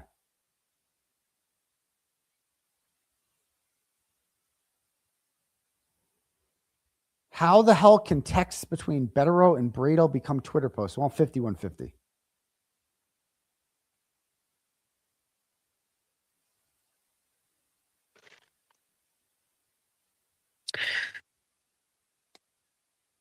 Sorry, Jessica, you did answer quickly. Time will tell. Nurse Kim wasn't live Sunday, and he's not committed to go on panels. Changing the I can't subject. see that one anymore. Yeah, changing. Maybe he wants to see. Maybe they worked it out, not just our business. Yep, talk it through. It's okay as long as you know now. I'm so bummed. I agree. Leave Jess alone or don't listen to her if you don't. It's all right. It's fine. Leave. Oh, yeah, yeah. Everyone needs to go back to bed. Let's go back to bed. Change the Good subject. morning. Change the subject. Yeah. Yep. Don't address it. Don't address it. I don't care about the haters. I'm just like all of you. Oh, First of all, by the way, I didn't know about Meredith's post until my phone started blowing up, and people were like, "Did you see this? Did you see this?" And I'm like, "Oh my god!" Oh my god! So listen, I better repeat it. I'm normal. I was just like, "Well, that's that." What happened on Saturday this is what happened. I'm assuming. Maybe Aidan is embarrassed. Could be. Yeah, could be. Yeah. Maybe. Let's get another. Let's get another song on YouTube. So funny. Sounds like Aidan made it. Did I hear correctly? Aidan fed Jess false information. No, that's not what happened. Oh, yeah, exactly. I didn't feed her false information. She wasn't feeding. She just reported false information on her own. She just reported it. Fuck it. Who cares? Like, it's not like she's a journalist or anything. She doesn't. I can't read these comments. This is gonna suck. No, you don't want to read the comments. You don't like the comments because the comments are very bad for you. Let's pivot from 𝗏𝗏𝗏. Listen, I would like to withdraw all my statements about 𝗏𝗏𝗏 based on new and facts information coming into the chat. Withdraw. She's withdraw. It's funny. She's not sorry, but it's funny. I'm just going to withdraw them. I'm sorry. I believed Meredith's post. I believe now. Okay, so let's work through this in real time. So if Meredith made a post and said that Aidan called her crying and that all of those things and that Mark is withdrawn and blah, blah, blah. Does that mean if that's not true, we cannot believe anything in that post? Yeah, maybe you shouldn't. Now, everything in that post. First of all, I'm just going to be honest with you. Everybody needs to shush it a little bit because you know what? Some things Meredith's posts are true. I'm not going to give a blanket statement that everything she posts is lies. Because Meredith's a truth teller. It's not her fault. Meredith's a truth teller. Some things she posts are true. Well, you shouldn't spread misinformation. Relax. Oh, just relax. Relax. Yeah, not misinformation. We talked about it here in real time. I'm telling you exactly. I'm a journalist. I'm a reporter. It's not misinformation. We're just talking it through in real time. I'm reporting something as a fact when it's not a fact. She said it as a fact. Denise Noel, you're going to get zipped out of here. If I had my laptop, you wouldn't be in here right now. Sarah Jane goes, well, you shouldn't spread misinformation. Aidan's been through enough. And even if it was true, let him tell his own business. You owe him that at least. Thank you, Sarah Jane, from the comments section. Thank you. People were seeing this early on. A lot of people were seeing this early on. That this person was problematic. I had so many people message me and be like, she's not your friend, dude. This is not what friends do. Friends don't, she's using you for content. You're nothing but content to her. All of your private conversations, she just thinks, how can I monetize this tomorrow? But I know wherever you are this morning, you want to be here and do all of these things. Yeah. It's so funny. This is why we don't fuck with our morning coffee. That's the morning coffee's fault. Trolls. Meredith posted all the call logs. That's true. But I don't know. She's got, well, I mean, if Turtleboy told Jess the same thing on Sunday, it was Saturday.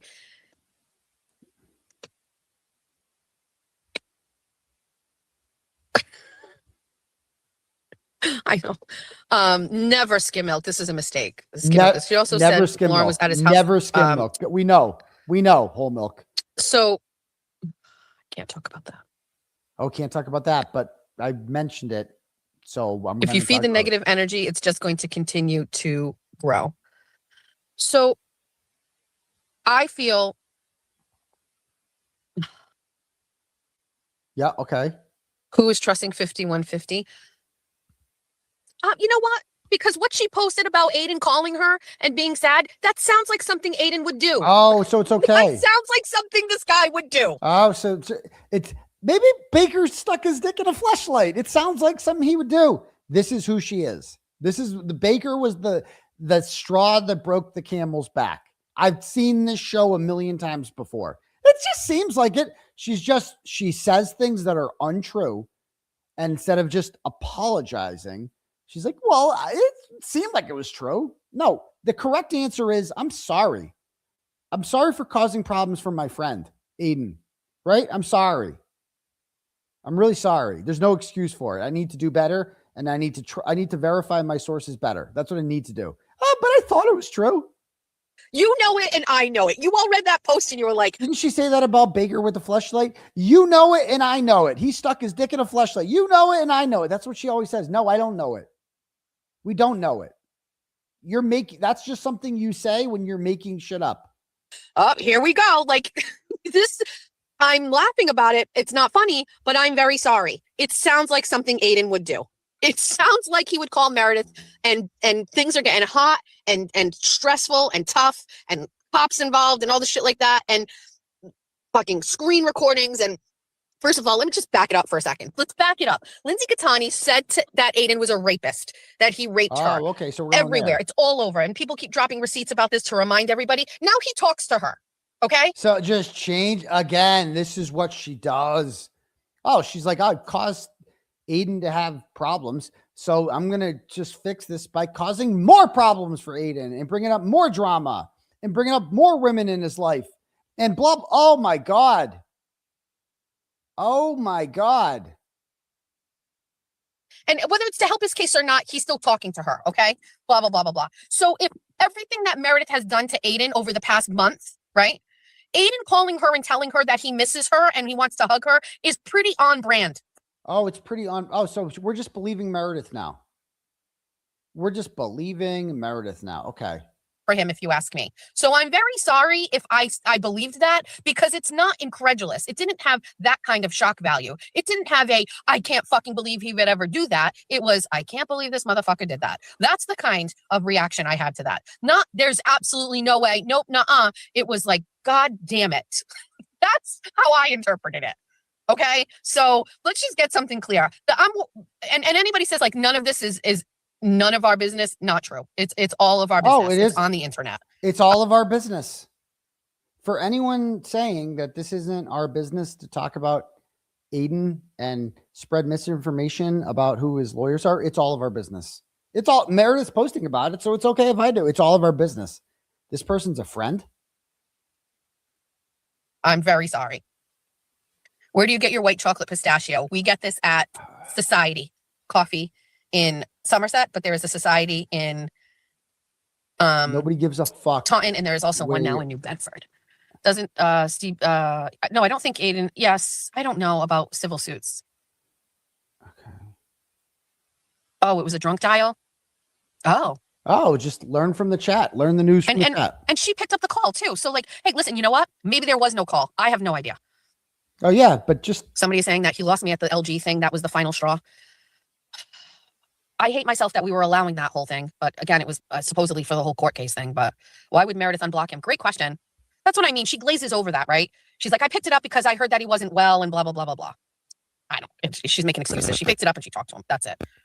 It would be a different post if she said, I had 5 missed calls from Aidan and I didn't pick up any of them. Then we'd be like, bitch is standing on business. But that's not what happened. She picked it up. She had a conversation with him. She's exploiting it and posting it. And then she's talking about like, I don't know, whatever. Brother, yeah, remember that when she's crying about like, oh, we're sharing Aidan sharing my private info from court documents about what a piece of shit my husband is and how he doesn't take care of his kids. But no, it's out there. It's out there. We just talk about you. It's out there. So that's what we do. Meredith put something out there. We have to talk about it, right? So that's how I felt about it. And I'm going to be honest with you. That's why I believed the part about 𝗏𝗏𝗏. I don't know. I'm just like all of you. By the way, this isn't a journalistic post here. This stream is me talking to my friends. Oh, it's me talking to my friends, my besties. I'm not a journalist, except when I say I'm a journalist. But when I report stuff and it's true, I'm a journalist. When I report stuff and it's completely made up, then I'm not a journalist. Then I'm just just talking to my besties. It's not me, like, writing out something on a Substack and being like, Mark 𝗏𝗏𝗏, left Aidan's case. This is me talking to all of my friends. It's different. It's different. It's different. It's not. Did anyone try turning the internet off and turning it back on again? She said someone said TB was talking. Oh, it's too fast. If LG leaked their new sex tape, who wants the clout here? Stop talking about that. They don't change. What do you? I can't read. Yeah, we know. Yeah, you're thinking. This is her thinking. Like how thoughts on the failed Brown University investigation. Change the subject. Yep. Change the subject. Yep.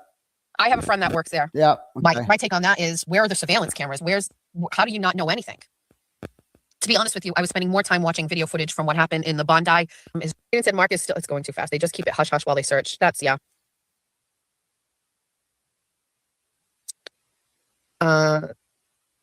Don't start with this Jew victim shit. Okay. As soon as I get in the house, you're getting banned. So see yourself out. Thank you, Jody. It's just like, it's not like I'm like, dealing with serious legal issues and, in which my lawyers are very, very, very important to that. Mark 𝗏𝗏𝗏 provides a very unique skill set that no one could recreate. No one. I can't hire somebody else. There's nothing I can do. There's no amount of money I wouldn't pay for Mark Betterow. Nothing. Because no one can do what he does. Because you know why? Because he knows the Reed case inside and out. In order to be able to properly handle my case, you have to know the Reed case inside and out. You have to.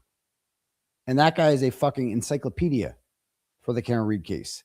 I can't go out and just call another attorney up and be like, so do you want to work on my case? Yeah. So you have to like study the entire Karen Reed case and learn it inside and out. Like tomorrow. Can you do that? No. Okay. So I can't have anything fucking with my legal defense at all. Nothing. And this bitch is fucking with my legal defense. That's what she's doing. I do complain about my drink every day. It's worse today. So what's true? Did you hear it from Aidan, or are you going by what Maris? Okay, relax. I'm going to say this again. Did you hear it from Aidan or I am telling you exactly what happened on Saturday after I got off of my live stream. I was getting ready to leave and pack, and Aidan called or texted me, and then I called him back. Okay. And I said, how's it going? And he said, not good. He said, Betterow's going to leave the case. Airing more conversations and getting them wrong. That'll help. Just air more conversations. Distraught about it and upset. Oh, he's distraught. And I was like, okay. And he's distraught and upset. So of course I'm going to share that with you guys. That Aidan called me as a friend and was distraught and upset. If I was distraught and upset and I wanted the world to know that, I would just say it on my show. Why the fuck would I call her and tell her that I'm distraught and upset? And please go and share that with your audience, please. Go ahead. That is what he said to me, that Betterow was going to leave the case. Never said that. And he was very upset. And I gave him a similar pep talk to what I just said to all. You don't think I was worried about that? You don't think that I was like, I felt horrible about embarrassing my attorney like that? Both of them. I felt like such a retard. I'm like, oh my God. She got me good with those. With the texts. She got me real good with those. Okay? Like she realized that she couldn't hurt me by posting embarrassing shit about me. I didn't give a shit. I was unaffected by that. She starts posting the privileged communications between me and attorneys, which I concede I waived privilege by sharing them with her. Okay. That's problematic. And she understood, like, imagine I felt so stupid when that happened. I'm like, this is my fault. I'm like, Jesus Christ, I trusted a psychopath. And now I've affected people who don't deserve to be affected by this. Their private conversations are getting out there. This is humiliating, right? I don't need this. I don't need this. I was so on edge about those messages being shared out there. That's it. And I'm going to her as a friend because she's like, you can tell me anything. And then she just fucking repeats it. But I guess that's my fault too for trusting her. All of you guys. And I don't care if people come at me. I don't care if Aidan wants to come at me right now and say like, oh, you know, something's a private friend or whatever. This is a very public thing going on, by the way. Oh, it's a very public thing. I don't care. Listen to what she says. All of you, I gave him a similar pep talk to what I just said to all of you guys. And I don't care if people come at me. I don't care if Aidan wants to come at me right now and say like, oh, you know, something's a private friend or whatever. This is a very public thing. Oh, I don't care if Aidan wants to come at me. First of all, if I was to come, of course, you should expect me to come at you. Be like, what the fuck, dude? If he wants to come at me, he can go fuck himself because this is all public. I have a right to talk about this. Going on, by the way. All of your followers are invested in it. Everybody is like watching everything. You make it public, it's public, whatever. If you don't want to talk to me, don't talk to me. I didn't make it public. So I can give some context. And he was distraught over it. And he sounded down bad. That is why Maris post saying that a friend said that he wasn't doing well. That aligned very much with what Aidan was sounding like with me. He sounded down bad. I took time out of my Saturday to listen to him and talk to him. And I called her furious. You'll see on the 17th, that show. Aidan called me last night. He was yelling at me. Oh my God. And you should see the reaction of the chat. And it turns a lot of these bunions against me. And they're like, what? He yelled at our queen. He yelled at the person who gave, people are like, but you gave up your seat in court for him. But you forgave him for writing that article. You've done so much for him, Jess. This is how she presents herself as the person who has done so much for me, the person that cares about me when no one else cares. And then when she tells her audience that I yelled at her and doesn't explain why I yelled and why I was pissed and why this is completely justified to yell and be furious, right? They just like, oh my God, what a jerk. She's such a piece of shit. I hate her. I detest her with, one of my greatest regrets is ever. Like, I was so right about her. Snatch Donkey was just so spot on. So spot on. And everything, giving me the seat was by design. All this shit was all by, because she knew that giving up that seat to me benefited her professionally in ways that being inside the courtroom would not. Who gives a fuck if she's in the courtroom? Nobody, she didn't give a shit about the trial. Giving up the seat to me and having him post about it. Whew, you go, how that's benefited her. Him and give him my take on this. And it was very similar. I don't think Mark should leave. I think he should stand by you. You know, I don't care about Mark's reputation. It's Mark's not taking a hit at all. Same shit I just told you guys. Aidan's behavior doesn't reflect on Mark to me or whatever. And he was like very upset. He said Mark was leaving the case. So didn't say that's where it was left with me. And then he said that he had a conference call and that was it. And then I checked on him on Sunday. I didn't hear from him. The next thing I saw was Meredith saying, I talked to Aidan and he said Mark's not on the case. That came up last night. Yeah. So I'm apologizing now if I took all of that and made the wrong deduction. Who are you apologizing to? You're not, I didn't get an apology. That's the apology? You're saying I'm apologizing not to who? You didn't message me and say sorry. You actually messaged me and say something very different, as we're going to see. For 7 minutes talked about it that way this morning. I am sorry. Somebody put a mark on my journalistic integrity, please. It's just funny. Jesus Christ. This is a very fluid situation. We're working through it in real time. And you got a bus stop live this morning and he says Mark's still on it. Great. So then I'm hoping that he will take the time to explain the stuff with Meredith. Why would Meredith say this? Did you talk to her? Oh yeah, that's what I should do. I should discuss Meredith. That's what I want to do. Discuss Meredith more. Right, that's what I should, because that's what you would do. I don't want to do that anymore. I did my valid truth journey. I'm done. I'm out. I'm not fucking with Meredith anymore. Meredith's dangerous. Period. Meredith's destructive. That's why I took the shit down about Meredith. I put it back up again because fuck her. But for then it was down. I surrendered. What'd she say? How did that conversation go? Did you cry? Like she said, how much of what she says can we say is true? 0, 10%, 100%, 90%? Where are we at? I wouldn't say cried, begged. Because you know what? I am like one of all of you people. Begged. We just want to know what's going on. We want to know. You just want to It's know. getting a little fuzzy. We have no idea. Yeah, we just want to know the ins and outs of your life. It's not like you're dealing with anything serious. We just want to know all the gossip. Because that's what you fucking are to us, is entertainment. Your life, your personal life, your private life, your legal life, all of it. It's just gossip for me. We all want to talk about it. And when I say we, I mean, I want to talk about it and get paid for it, and everyone else consumes it. That's what I want to do. Everyone else pays me to talk about it. I want to make money off of you. I want to make money off of your pain and misery. That's what I want to do. We have no idea what's going on. It's so funny. Oh my God. We don't know what's going on. Somebody just tell us. It's very complicated. We need to know where to invest our emotions. He's never going to keep his business private. You're going to see when we do the Valid Truth Journey in October, balancing her and 5150. The whole thing that blew, she's a big catalyst in that. Okay. And the recording gate, the inserting herself into that, and Nurse Kim and I used to be like, does this bitch ever shut the fuck up? Nurse Kim was so right about her. Like, Nurse Kim was spot fucking on, and she would call me and say, Aidan, she's no fucking good. She's Aidan, I love you. She's a fucking problem. She needs to shut the fuck up all the time. Nurse Kim was so right about her. And the way that this bitch treated Nurse Kimberly, as she calls her, very affectionate. Just kind of remind her, like Kimberly, yeah, like a mom talks. Kimberly Samantha. Oh, yeah, she's like, yeah, I'll take Kim back as soon as she says sorry.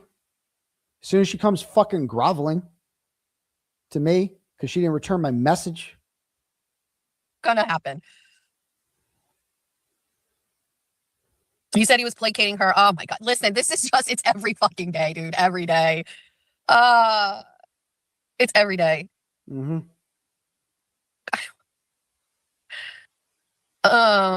One more thing. Good rumors. What does this say? Go eat some breakfast. Yeah, I bet you. Can't make this shit up. Stupid, can't reason with crazy. I hope Mark stays. Koala should focus on what happened in his own country. I think Aidan needs to stop telling people his business. Oh, right. Yeah, yeah, like you. No closed campus. Yeah, like you. Everyone who ran with the lies. Is a major problem. And it is the screenshots with 𝗏𝗏. It is the screenshots with Lindsay. Is that there are many people that are taking screenshots and sharing his screenshots with the world. Like and you. I think that that is a major problem. Oh. And it is the screenshots with 𝗏𝗏. It is the screenshots with Lindsay. It is the screenshots with Flipperhead. It is screenshots. And so if the threshold for being a friend to Aidan is that you don't share screenshots, well, then I'm a friend because I don't share his shit with anybody. I don't record. I don't share his shit with anybody.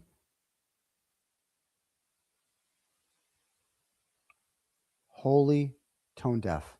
I don't share his. That's all you do is share my shit with everybody. My calls with them, and I don't share his shit. I actually delete everything from my phone. Oh. I've told you that before. I don't keep anything. Oh. So if people are trying to say I'm not a good friend, okay, well, at a minimum, do I get a friend like gold star for not sharing text messages? Because everybody that knows him seems to have done that. Oh, everyone else does. With the exception of Kim and Will. So yeah, like real friends. What if the screenshot is? What if TV? Yeah, maybe he screenshots. Maybe it's his problem too. Screenshots.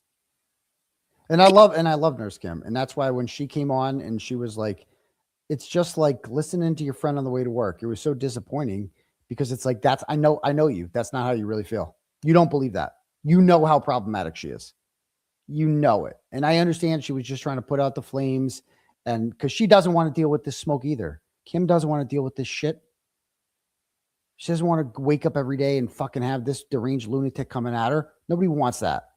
So Kim tried to go on and put out the flames and didn't work out. But it's just like, no, you extinguish it by making her a social pariah. Like, because this is a problematic person that if you want to be friends with her, go, if you want to like follow her and be like, I'm a bunion, congratulations, go be a bunion. I don't know what to tell you. The Bunions are too far gone. They're in a cult. Like you cannot reach them at this point. They're unreachable. This will not affect anyone. My valid truth journey on Machado. There isn't a single Bunion out there that will hear this and be like, "Oh man, he's got a point." No, they're too far gone. They cannot be reached. But I'm still getting out of my system because I want everyone to know what a piece of shit she is. People need to stop screenshotting shit. Pick up the phone and call somebody and talk to them. Also, I recommend meeting in parking lots because that's how we do it in fucking Somerset. Okay. When Kathy and I were trying to fucking overturn the fucking crazy fucking political shit that was going on in this town. Like this group of people that follow him and are invested in him. You know, I think that, you know, it's hard. It's very hard. Yes, I have to think about It's so hard. It's so hard. So hard. You look very pretty on Saturday, Jess. Thanks. Oh, I can get a little glam every once in a while. Yeah, it's fun. And then, of course, my husband wanted to change into sweats as soon as we were out of the show. Shocking. So anyway, someone also challenged me the other day and said, let's see if you can do a show or have the followers and not talk about Aidan for a day. Oh, okay. Or do it without talking about Aidan. First of all, no. Oh. Second of all, yes. Third of all, not right now.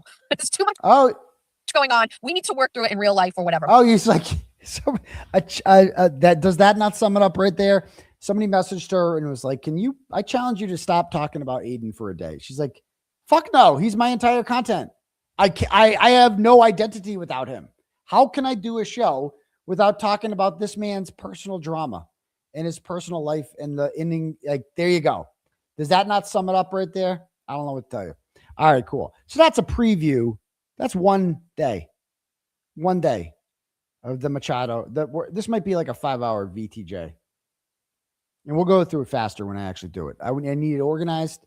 You notice how I had the timestamps there? Boom, boom, boom. I've got them go. We're up to right now, like December, like 18th or 19th. That's really when it gets bad. October, November, December. Those were the big months of problematic behavior from her, causing huge problems. After that, it would, as you're going to see in like the,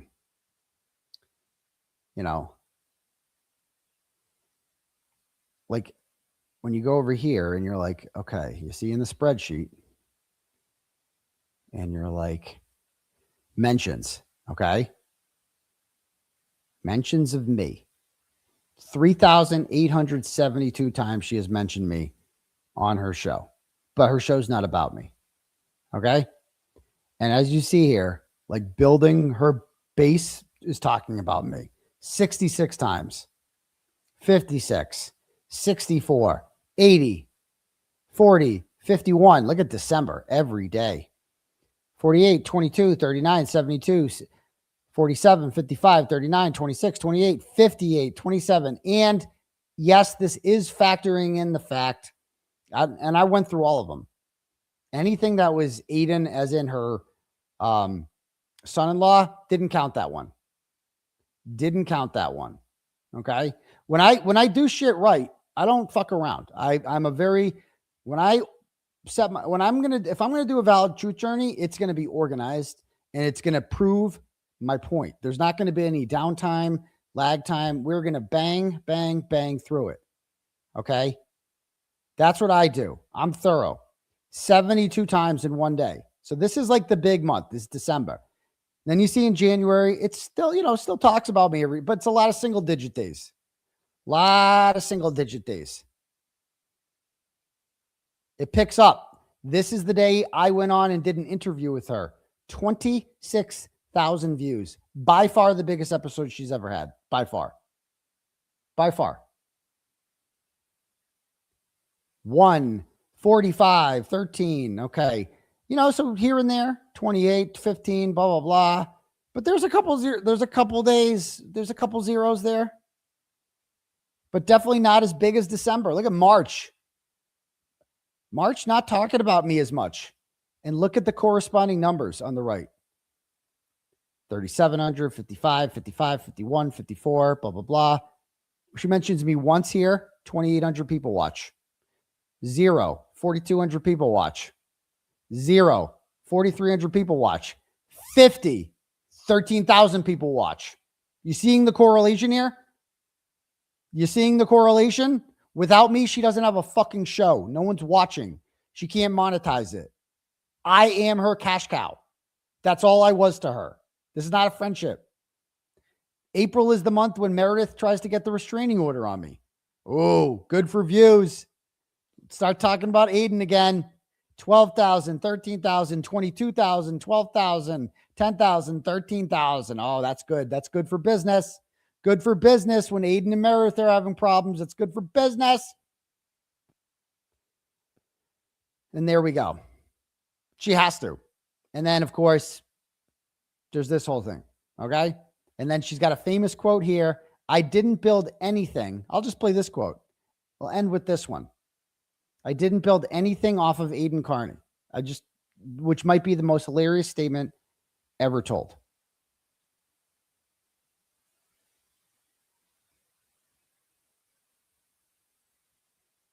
$22.09. Okay.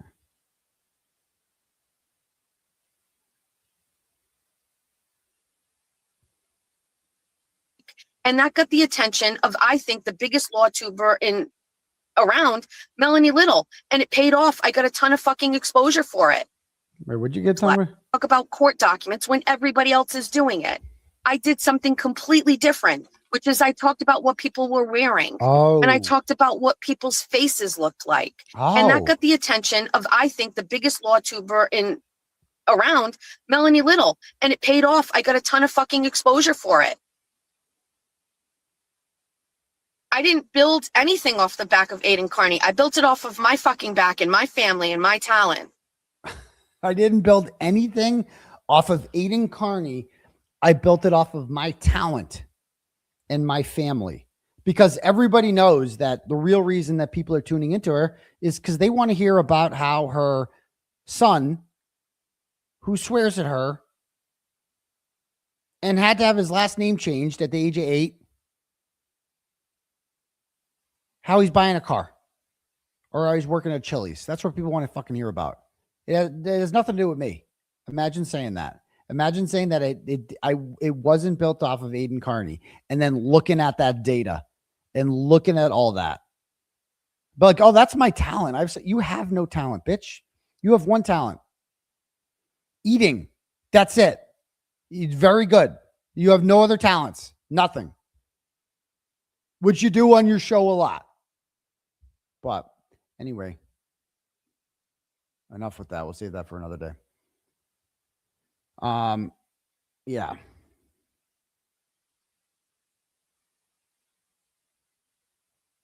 Yeah. All right. All right. Well, let's see here. So I guess we'll read some turtle chats, shall we? So I'm sure you guys are looking forward to the Valid Truth Journey. I don't know when it's going to be. Now you see in the work I'm putting into this, like I'm doing work. Unlike her, I work hard. I bring receipts. When I do something, I do it right. You know, I bring receipts, man. Go back to the teaching days. All right. All right. So let's see where we're at. Bob Brown sends $25, goes, Turtleboy, this guy writes superficial books on big stories and uses catchy titles. He is beyond weak. You asked about BLM and George Floyd, and you wanted only to mention Mayor Wu. His political leanings are all over his face and words. He looks more like Greg Connor than New York Times award-winning journalist. You cleaned his clock. Well, that's not what I was trying to do, but that your book should sell millions. I read fraud. He calls himself an investigative journalist. Totally full of shit. Bob. Yeah, I mean, not much investigating. He didn't know that much about the case. Didn't know Dr. Lop. I mean, most of you watching know more than he does. I'm just saying. But I like him. He's a nice guy. I'm not going to crap. But but everything Bob just said there is 100% true. Hillary sends $10, goes, Jackson, Yannetti, and Reddington cross examinations. Then comes Aidan with Wedge. Turtleboy, you are a rock star. Bless you. Thank you, Hillary. Gotta say, it sends $10, goes, the medical examiner, Dr. 𝗪𝗏𝗍𝗍, testified that the head injuries were the primary cause, while hypothermia contributed to his death until he got cross-examined by 𝗚𝗏𝗍𝗄 in the second trial. And then she no longer said that, I believe. What were the things again? What's the word? I should know this. The chat will know it. He won't know it, but you guys will know it. What was that thing? The Golgi bodies. What the fuck was it that he asks? It was 𝗪𝗏𝗏𝗺 about. Like he convinced 𝗪𝗏𝗏𝗺 by the end. 𝗪𝗏𝗏𝗺 loved 𝗚𝗏𝗍𝗄, if I recall. I know that Emily C will know right now. What is the word that they looked at to identify the thing that they look inside in the liver to see if you have hypothermia? You guys know what I'm talking about. J7's here. Give me 20 memberships. Go buy them. Now, the Wisniewski spots. Thank you. There it is. The Wojcinski's. Yeah. Wisniewski. Those. Yeah. We got to go back and watch that again. But anyway, next. Laura sends $50. Thanks, Laura. And goes, when Billy Bush said, you push it sometimes, I cringed. Then I remembered that he basically lost everything for laughing at you. You got to grab him by the pussy joke. Never forget. Billy Bush is that. A lot of people forget that. He's the other guy in the trailer. He didn't say it, but he was professional and laughed along. He wasn't outraged. He may have PTSD from the unfair public shaming that he got. Agreed. It's hard to stand down for some. I mean, that also shows that Billy Bush is like, he's like, gets along. He gets along. He knows how to, with the audience in front of him, the person in front of him, he will adapt to the person in front of him. That's why he's likable and everybody likes Billy Bush, is because he's easy to get along with, And Trump was out. Like if Trump was like, yeah, sometimes you grab him by the pussy. If he was like, dude, that's not cool. That kills the vibe. That kills the vibe in the trailer. And so that's just how Billy Bush is. Like whoever's in front of him, he's going to vibe with and be like, get along. Like he's going to adapt what he's saying to them. And that's how people like Billy Bush survive, is because they're likable to everyone that way, But you're right. I totally agree with you on that. I get what you're saying. Yeah, you should say whatever the fuck you want and spread truth and facts. Exactly. That's exactly it. Not everyone's built like me. Okay, next. Jenny sends $25, goes, to that guy in that book. Card. Exactly.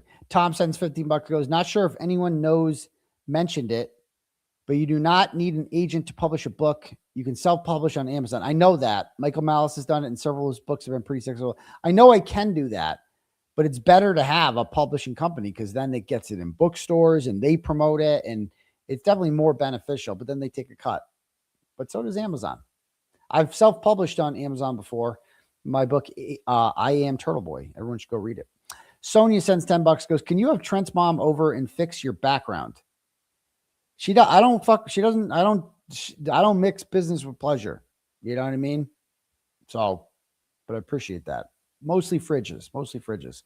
Mo Esquire. Woo! Sends $250. Thank you so much, Momo. And she says, justice for the Beagle. I matched this turtle chat with the donation to the Beagle Rescue. Beagles of New England States. Also, fuck Jess Machado and free Turtleboy. You were onto that before I was, Mo Esquire. I appreciate that, dear. Thank you. Next, we have Jennifer sends $10, goes, listen, Turtle, you seem like a great father and a loyal friend, brother and son. Listening to tonight's show, I am so sorry that so many people have betrayed you. You know who you could trust, and remember, all bunions come from turtles. Exactly. There's no such thing as like a lot of the bunions are like, oh my God. Like, don't forget where you bitches came from. You know exactly. You didn't just be like, oh my God. I started following Jess because she was tweeting in court. How the fuck did she get in court? Because I held a goddamn seat for her. And I had to deal with Grant in the rope belt every fucking day. And I held the seat for her. And I had people sit in her seat every day because God knows she ain't going to do that. God knows she's not going to sacrifice. God knows she's not going to get people down there sitting in her seat. So I did that for her. All right, next. So I appreciate that. All right, let me see if we have any cash apps. Good episode tonight. Yeah, remember she started attacking Olivia around that time too? That was, yeah, we're going to see Olivia. She attacked you, I believe, on the 18th. That's right. I remember that. Yeah, and it's like, you know, Livy's on my legal team, right, too? Like, and she starts like trashing her. Like, okay, do we need this? Like another distraction. Like, talk about Meredith. Go away. Like, if you're just or whatever, crusty. I don't give a fuck. All right, next. Naomi sends $5 and goes, collared shirt is a good look for you. I'll have to get more of them. Thank you, Naomi. M sends $5, goes, please play the old JM video on Twitter that you posted last night. Which one was that? Did I post one or retweet it?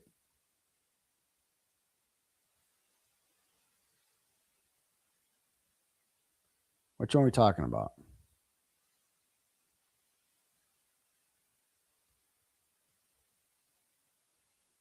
This one? Oh, this playing out here with the cars and Aidan. First of all, I love Aidan. And I know that people don't understand that. Oh, she's crying. We're crying. I really, really love Aidan. I think he is a flawed, but a really, truly good person. And oh, thank you. You know, the more I speak with him and the more I talk to him, I feel he's so misjudged. Oh yeah. And maybe it's because a lot of people don't get to talk to him. And I'm not saying I'm so lucky I get to talk to him, but like, yes, you are saying that. Just like I get to talk to him. So this is just a reminder that Aidan, because she knows I'm popular. Okay. She knows I got a big following. She knows that bunions came from turtles. So she can't like declare war on me. You've seen what happens when she declares war on me. It doesn't end well for her. It is not. She's what they're called crashing out right now. She's running back to BLT. She's running back to Crawford. She's running to 5150. She's running to 𝗫𝗄𝗄𝗆. Like, she has no choice. That we have left her on her own. She has to go to those people now. And now she's like crying, like, he's such a good person. You know, having that perspective and those conversations with him, and the more and more I see it, he's such a good person. Oh, and he has really weird methods that people don't understand, but there is a tremendous heart there. And thank you. When I saw this, you know, it bothered me because it triggered in me the way that they treated me. And they, I don't know. That's the other thing too. So when I was working for them, you know, Kathy would not let me talk about Aidan. She said it was bad for radio. She told me that. And so if I had something I wanted to talk about on the show that day, I couldn't do it. And so there's that. And I don't want to elaborate any more on that for whatever reasons. But that was as someone who was my boss. You know, 𝗻𝗿𝗄𝗆 never talked to me about what I was doing on the show. All of my conversations were with 𝗵𝗵𝗄𝗃. I never talked to 𝗼𝗿𝗄𝗆. We just would exchange stuff on air and we would talk and that was it. My interactions with him were maybe about something going on, but never about like guidance on what I was talking about, how I was doing, what other people at the studio were doing and how they were doing. All of the business. Oh, thank you. Okay. Yeah, always, somehow it's always about her. Yep. All right. Next.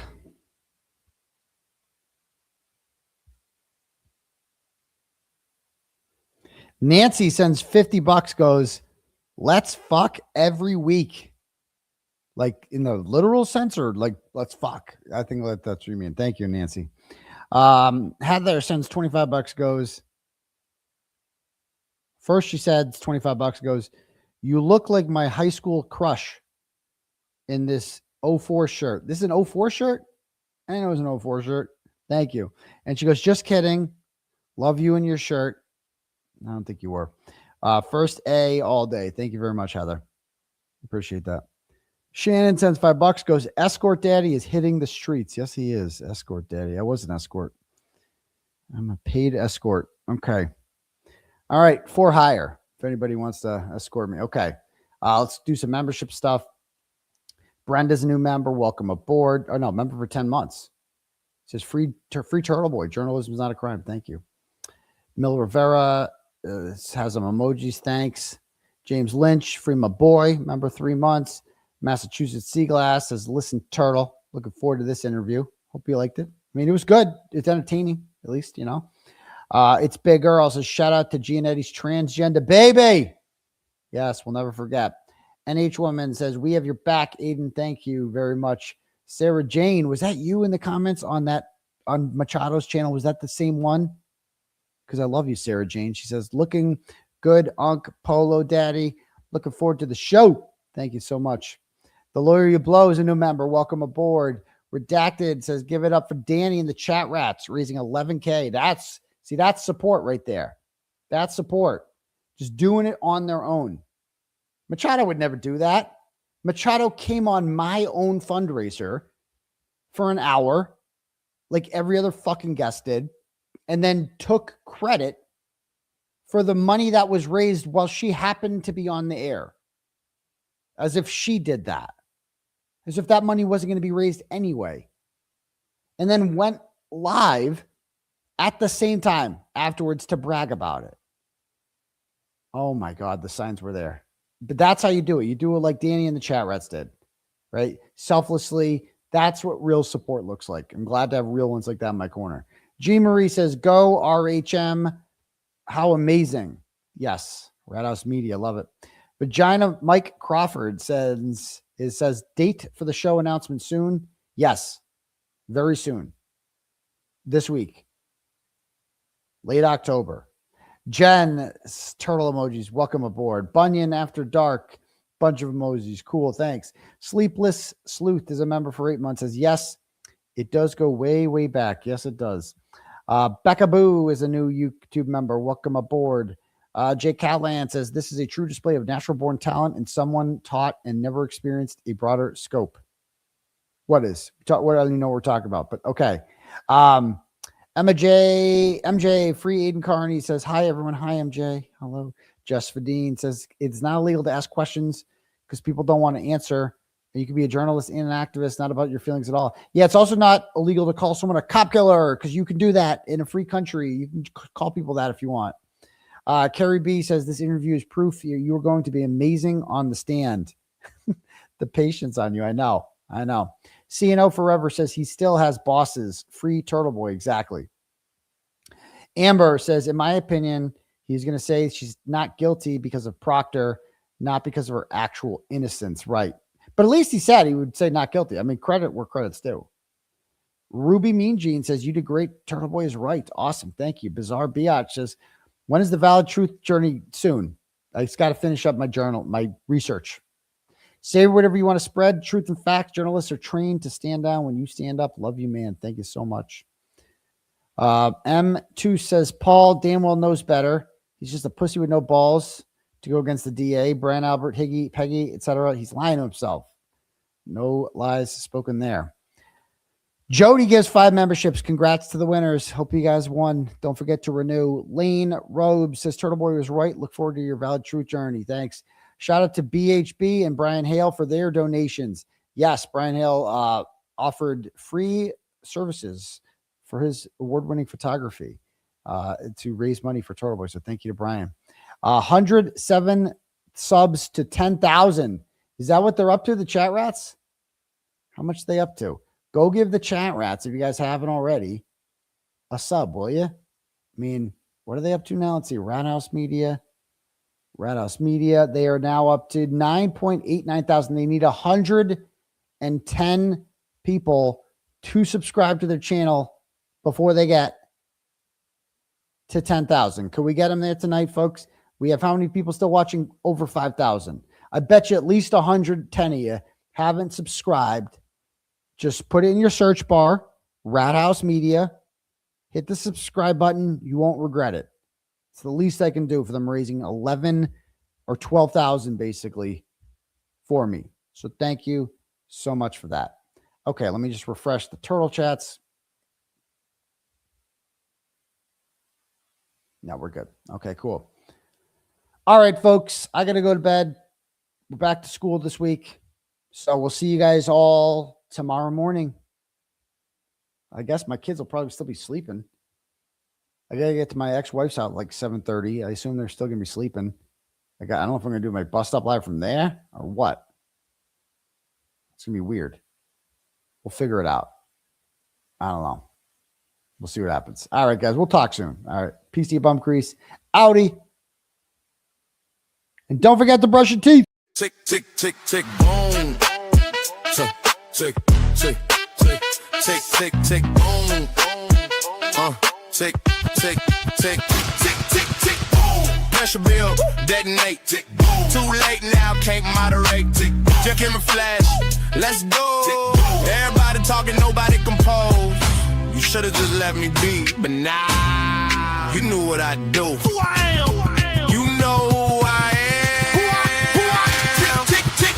Robbing and weaving where you telegraph hate. Flash bows pop every time I breathe. Whole world watching. Enjoy no front row seats. Say my name, watch the algorithm screen. Turtleboy! You drama sales on the fumes on my pike tails. Free clickbait for all the mirror ultimate bum for town clownies. Better all town clownies in the cheap seats. I built this house, you built noise, I built proof. Time to raise this roof. Time to expose the hard truth. Now the spotlight stuck on you. Oh, po baby boo. Tick, tick, tick, go. Truth hit the wrong. Stand clear. Tick, go. Funny now, they fear. Tick,